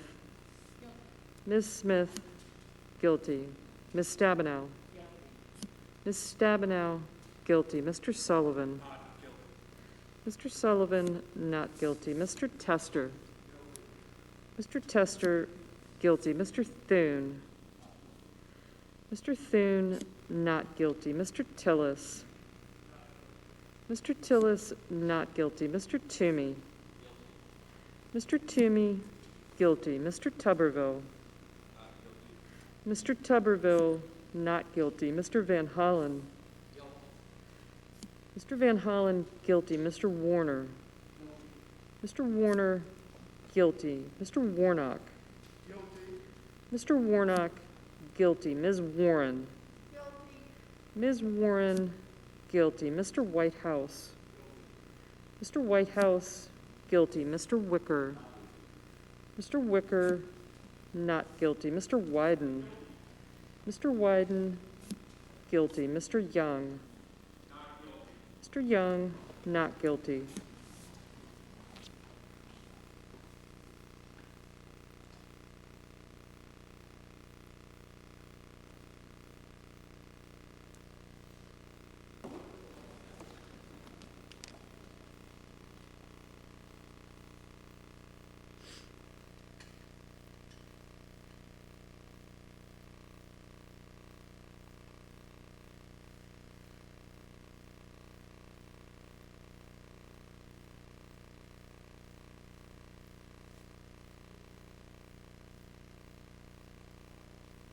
we have these things.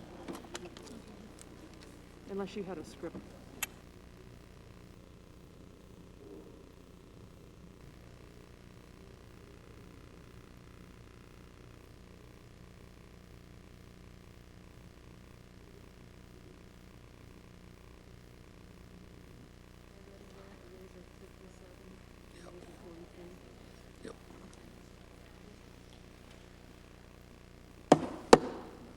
The yeas are 57.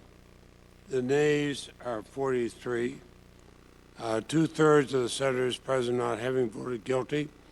The Senate judges that the respondent, Donald John Trump, former President of the United States, is not guilty as charged in the article of impeachment. Presiding officer directs judgment to be entered in accordance with the judgment of the Senate as follows. The Senate, having tried Donald John Trump, former President of the United States, upon one article of impeachment exhibited against him by the House of Representatives, and two-thirds of the senators present not having found him guilty of the charge contained therein, it is therefore ordered and adjudged that the said Donald John Trump be, and he is hereby acquitted of the charge in said article.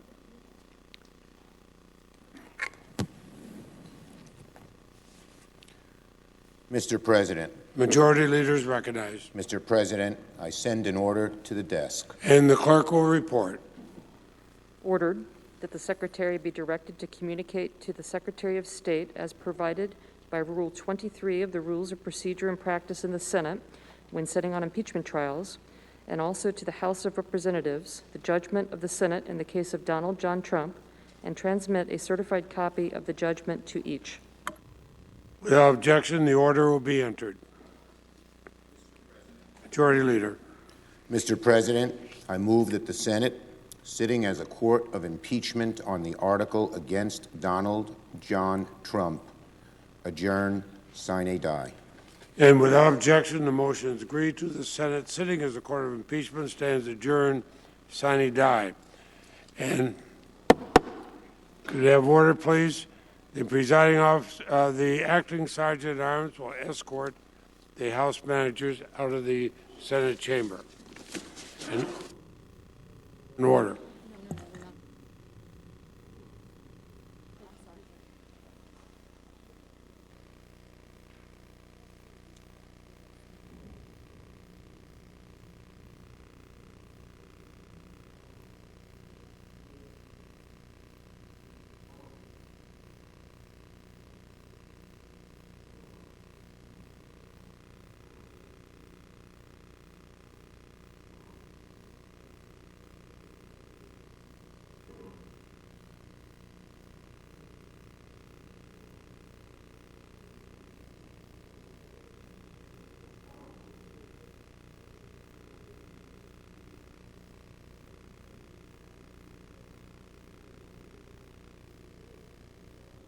President. Mr. President. Majority Leader. Mr. President, can we have order? The Senate is not in order, and the Senate will be in order. Mr. President, I ask unanimous consent the Senate be in a period of morning business with senators permitted to speak therein for up to 10 minutes each. Without objection, is so ordered. Does any senator seek recognition? Senator from New York, Majority Leader.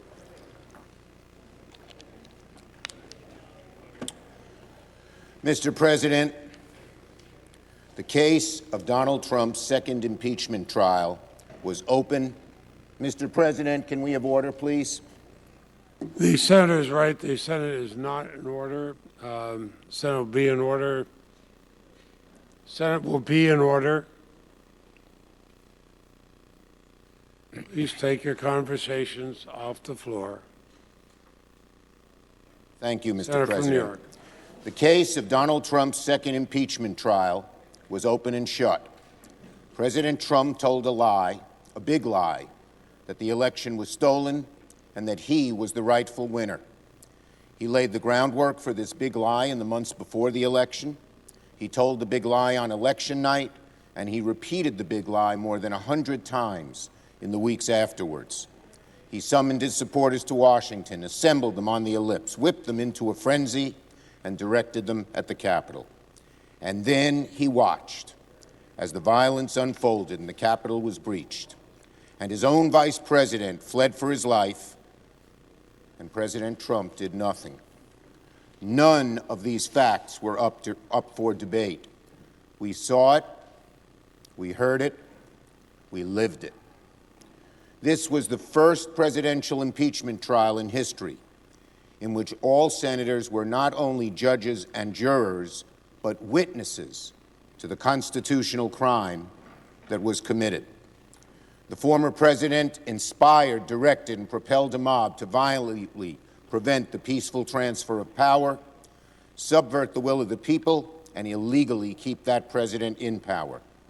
There is nothing more un-American than that.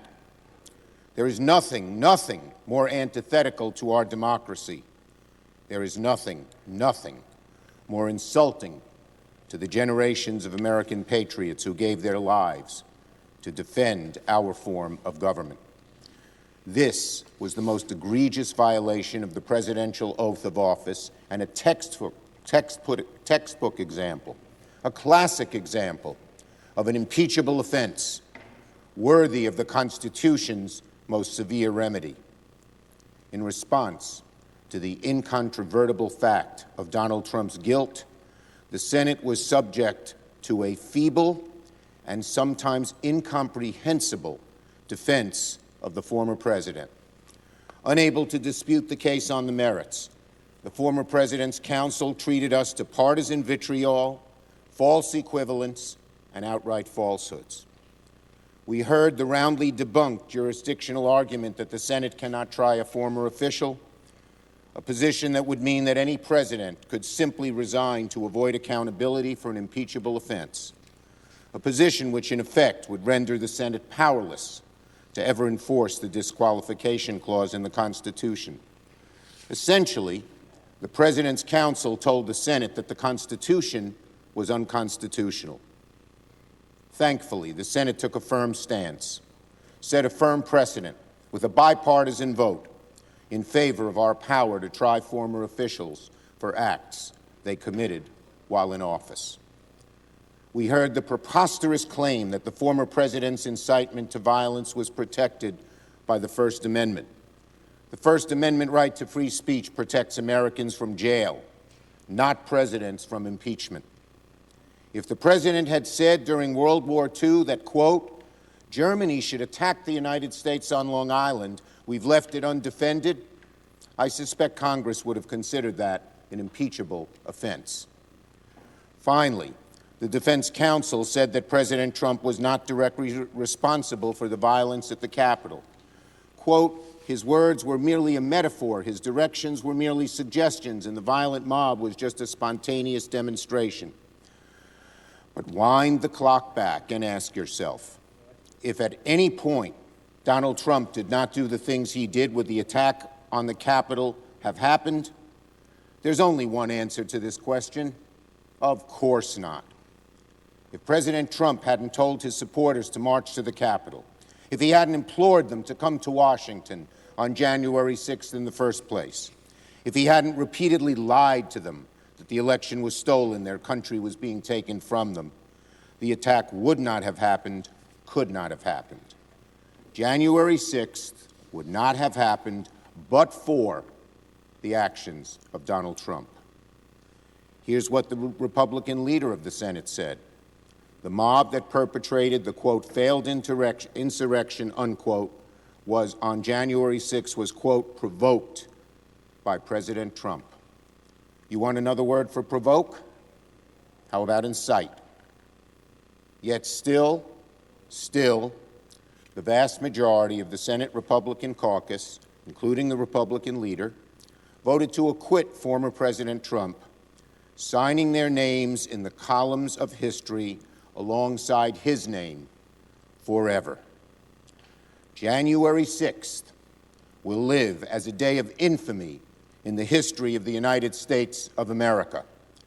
The failure to convict Donald Trump will live as a vote of infamy in the history of the United States Senate. 5 years ago, Republican senators lamented what might become of their party if Donald Trump became their presidential nominee and standard bearer. Just look at what has happened. Look at what Republicans have been forced to defend. Look at what Republicans have chosen to forgive. The former president tried to overturn the results of a legitimate election and provoked an assault on our own government. And well over half the Senate Republican conference decided to condone it. The most despicable act that any president has ever committed, and the majority of Republicans cannot summon the courage or the morality to condemn it.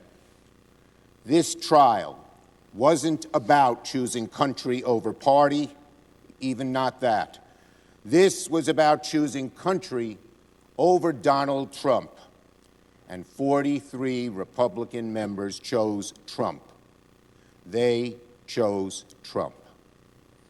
It should be a weight on their conscience today, and it shall be a weight on their conscience in the future. As sad as that fact is, as condemnable as the decision was, it is still true that the final vote on Donald Trump's conviction was the largest and most bipartisan vote of any presidential impeachment trial in American history. I salute those Republican patriots who did the right thing. It wasn't easy. We know that. Let their votes be a message to the American people. Because, my fellow Americans, if this nation is going to long endure, we as a people cannot sanction the former president's Congress. Because if lying about the results of an election is acceptable, if instigating a mob against the government is considered permissible, if encouraging political violence becomes the norm, it will be open season on our democracy. And everything will be up for grabs by whoever has the biggest clubs, the sharpest spears, the most powerful guns. By not recognizing the heinous crime that Donald Trump committed against the Constitution, Republican senators have not only risked, but potentially invited the same danger that was just visited upon us. So let me say this. Despite the results of the vote on Donald Trump's conviction in the court of impeachment, he deserves to be convicted, and I believe he will be convicted in the court of public opinion. He deserves to be permanently discredited, and I believe he has been discredited in the eyes of the American people and in the judgment of history. Even though Republican senators prevented the Senate from disqualifying Donald Trump for any office of honor, trust, or profit under these United States, there is no question Donald Trump has disqualified himself. I hope, I pray, and I believe that the American people will make sure of that. And if Donald Trump ever stands for public office again, and after everything we have seen this week, I hope, I pray, and I believe that he will meet the unambiguous rejection by the American people. 6 hours after the attack on January 6th, after the carnage and mayhem was shown on every television screen in America, President Trump told his supporters to, quote, "Remember this day forever." I ask the American people to heed his words. Remember that day forever, but not for the reasons the former president intended. Remember the panic in the voices over the radio dispatch, the rhythmic pounding of fists and flags at the chamber doors. Remember the crack of a solitary gunshot. Remember the hateful and racist Confederate flags flying through the halls of our Union.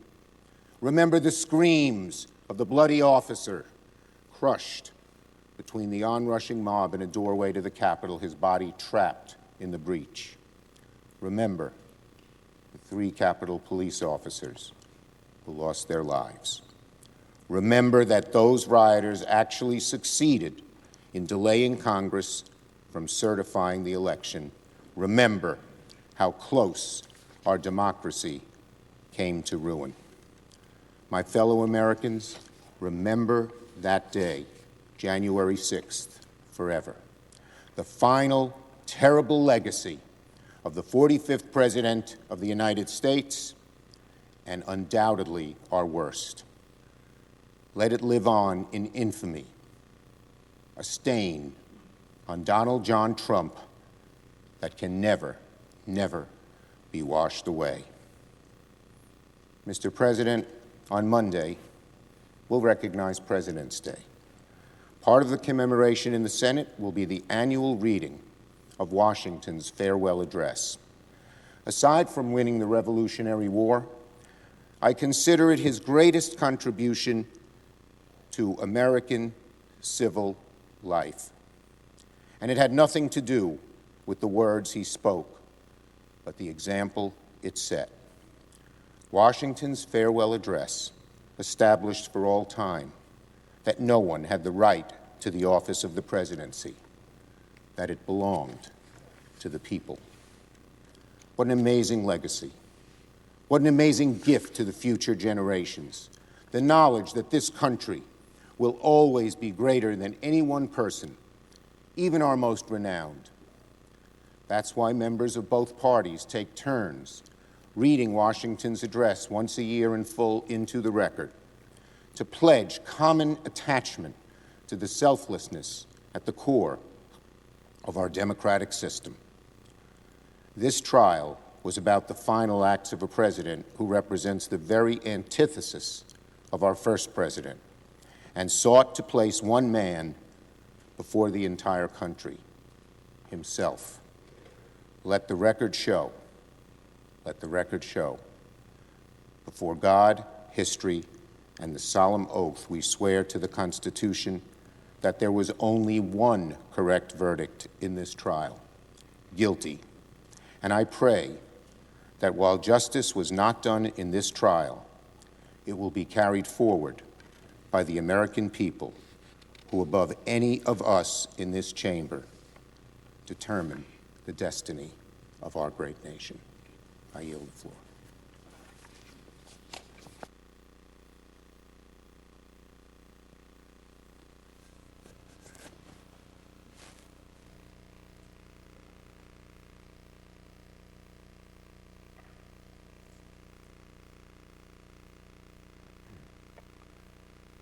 Mr. President. The Republican leader. January 6th was a disgrace. American citizens attacked their own government. They used terrorism to try to stop a specific piece of domestic business they did not like. Fellow Americans beat and bloodied our own police. They stormed the Senate floor. They tried to hunt down the Speaker of the House. They built a gallows and chanted about murdering the Vice President. They did this because they'd been fed wild falsehoods by the most powerful man on earth. Because he was angry he'd lost an election. Former President Trump's actions preceded the riot were a disgraceful dereliction of duty. The House accused the former president of, quote, incitement. That is a specific term from the criminal law. Let me just put that aside for a moment and reiterate something I said weeks ago. There's no question, none, that President Trump is practically and morally responsible for provoking the events of the day. No question about it. The people who stormed this building believed they were acting on the wishes and instructions of their president. And having that belief was a foreseeable consequence of the growing crescendo of false statements, conspiracy theories, and reckless hyperbole, which the defeated president kept shouting into the largest megaphone on planet Earth. The issue is not only the president's intemperate language on January 6th. It is not just his endorsement of remarks in which an associate urged, quote, trial by combat. It was also the entire manufactured atmosphere of looming catastrophe, the increasingly wild myths about a reverse landslide election that was somehow being stolen, some secret coup by our now president. Now, I defended the president's right to bring any complaints to our legal system. The legal system spoke. The Electoral College spoke. As I stood up and said clearly at that time, the election was settled. It was over. But that just really opened a new chapter of even wilder, and more unfounded claims. The leader of the free world cannot spend weeks thundering that shadowy forces are stealing our country and then feign surprise when people believe him and do reckless things. Now, sadly, many politicians sometimes make overheated comments or use metaphors. We saw that unhinged listeners might take literally, but that was different. That's different from what we saw. This was an intensifying crescendo of conspiracy theories orchestrated by an outgoing president who seemed determined to either overturn the voters' decision or else torch our institutions on the way out.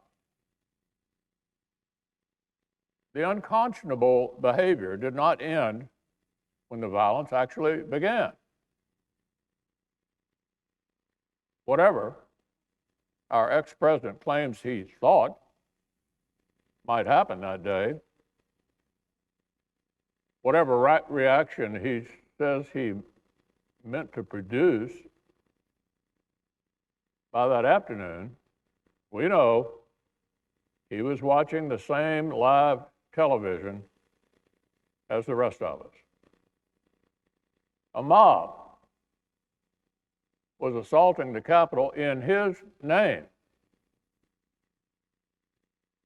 These criminals were carrying his banners, hanging his flags, and screaming their loyalty to him. It was obvious that only President Trump could end this. He was the only one who could. Former aides publicly begged him to do so. Loyal allies frantically called the administration. The president did not act swiftly. He did not do his job. He didn't take steps so federal law could be faithfully executed and order restored. No. Instead, according to public reports, he watched television happily, as the chaos unfolded. Kept pressing his scheme to overturn the election.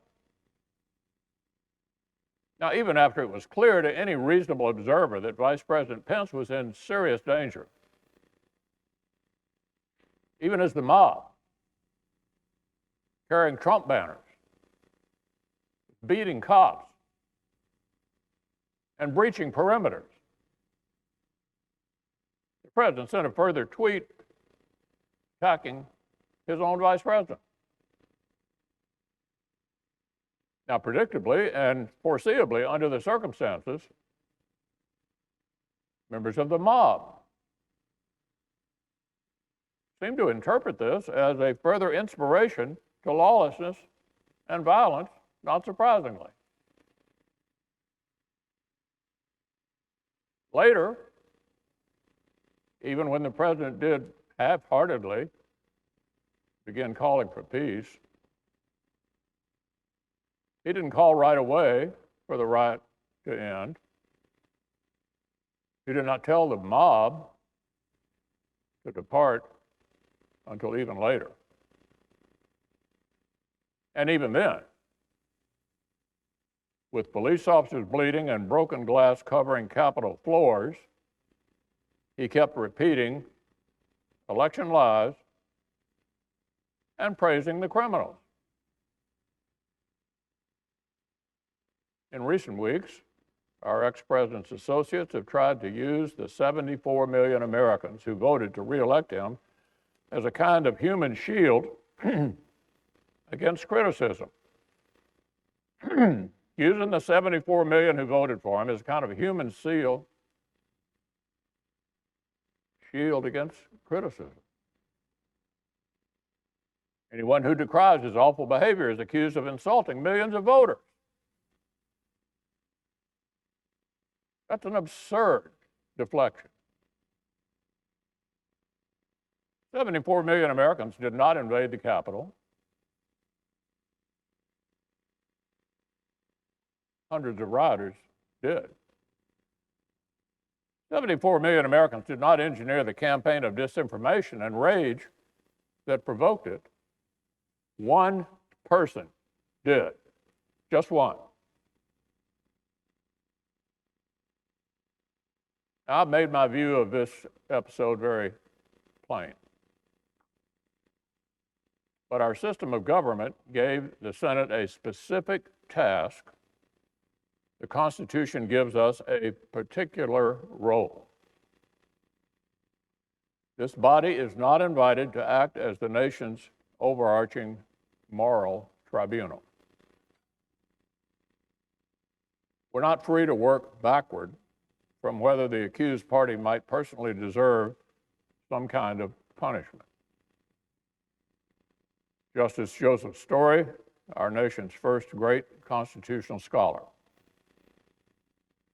as he explained nearly 200 years ago, the process of impeachment and conviction is a narrow tool for a narrow purpose. Story explained this limited tool exists to, quote, secure the state against gross official misdemeanors, end quote. That is, to protect the country from government officers. If President Trump were still in office, I would have carefully considered whether the House managers proved their specific charge. By the strict criminal standard, the president's speech probably was not incitement. However, in the context of impeachment, the Senate might have decided this was acceptable shorthand for the reckless actions that preceded the riot. But in this case, the question is moot because former President Trump is constitutionally not eligible for conviction. Now, this is a close question, no doubt. Donald Trump was the president when the House voted, though not when the House chose to deliver the papers. Brilliant scholars argue both sides of this jurisdictional question. The text is legitimately ambiguous. I respect my colleagues who've reached either conclusion. But after intense reflection, I believe the best constitutional reading shows that Article 2, Section 4 exhausts the set of persons who can legitimately be impeached, tried, or convicted. It's the president, it's the vice president, and civil officers. We have no power to convict and disqualify a former office holder who is now a private citizen. Here is Article 2, Section 4.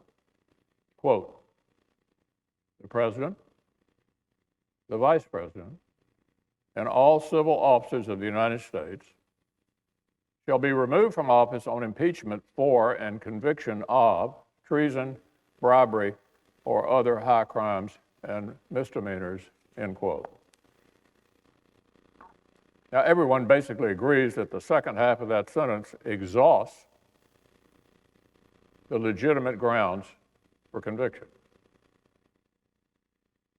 The debates around the Constitution's framing make that abundantly clear. Congress cannot convict for reasons besides those. It therefore follows that the list of persons in that same sentence is also exhaustive. There's no reason why one list would be exhaustive, but the other would not. Article 2, Section 4 must limit both why impeachment and conviction can occur and to whom. And to whom. If this provision does not limit impeachment and conviction powers, then it has no limits at all. The House has sole power of impeachment, and the Senate's sole power to try all impeachments would create an unlimited circular logic empowering Congress to ban any private citizen from federal office. Now, that's an incredible claim. But it's the argument that the House managers seem to be making. One manager said the House and Senate have, quote, absolute, unqualified jurisdictional power, end quote. Well, that was very honest, because there is no limiting principle in the constitutional text that would empower the Senate to convict former officers that would not also let them convict and disqualify any private citizen. An absurd end result to which no one subscribes. Article 2, Section 4 must have force. It tells us the president, vice president, and civil officers may be impeached and convicted. Donald Trump's no longer the president. Likewise, the provision states that officers subject to impeachment and conviction shall be removed from office if convicted. Shall be removed from office if convicted. As Justice Story explained, the Senate, upon conviction, is bound in all cases to enter a judgment of removal from office. Removal is mandatory upon conviction. Clearly, he explained, that mandatory sentence cannot be applied to someone who's left office. The entire process revolves around removal. If removal becomes impossible, conviction becomes insensible. In one light, it certainly does seem counterintuitive that an office holder can elude Senate conviction by resignation or expiration of term, an argument we heard made by the managers. But this underscores that impeachment was never meant to be the final forum for American justice. Never meant to be the final forum for American justice. Impeachment, conviction, and removal are a specific intra-governmental safety valve It is not the criminal justice system where individual accountability is the paramount goal. Indeed, Justice Story specifically reminded that while former officials were not eligible for impeachment or conviction, they were, and this is extremely important, still liable to be tried and punished in the ordinary tribunals of justice. Put another way, in the language of today, President Trump is still liable for everything he did while he was in office as an ordinary citizen. Unless the statute of limitations is run, still liable for everything he did while he's in office. Didn't get away with anything yet. Yet. We have a criminal justice system in this country. We have civil litigation. And former presidents are not immune from being accountable by either one.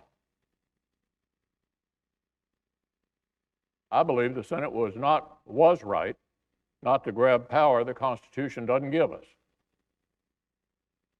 And the Senate was right not to entertain some light-speed sham process to try to outrun the loss of jurisdiction. It took both sides more than a week just to produce their pretrial briefs. Speaker Pelosi's own scheduling decisions conceded what President Biden publicly confirmed: a Senate verdict before Inauguration Day was never possible. Now, Mr. President, this has been a dispiriting time. But the Senate has done our duty. The framers' firewall held up again. On January the 6th, we returned to our posts and certified the election. We were uncowed.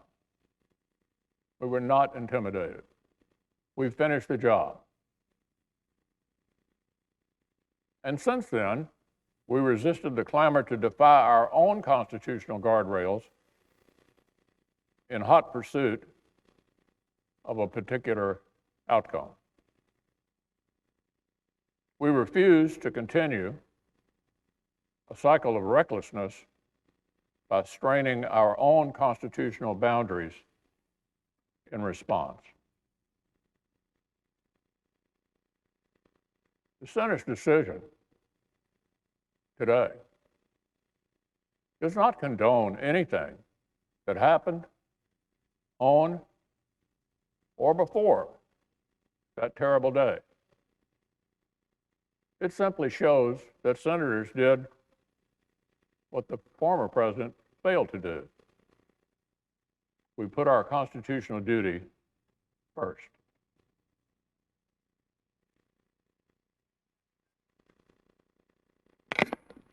President. The senator from Maryland. Thank you, Mr. President. I take this time to explain why I voted to convict the former president of the United States, Donald Trump, of the articles of impeachment presented by the House of Representatives in regards to the incitement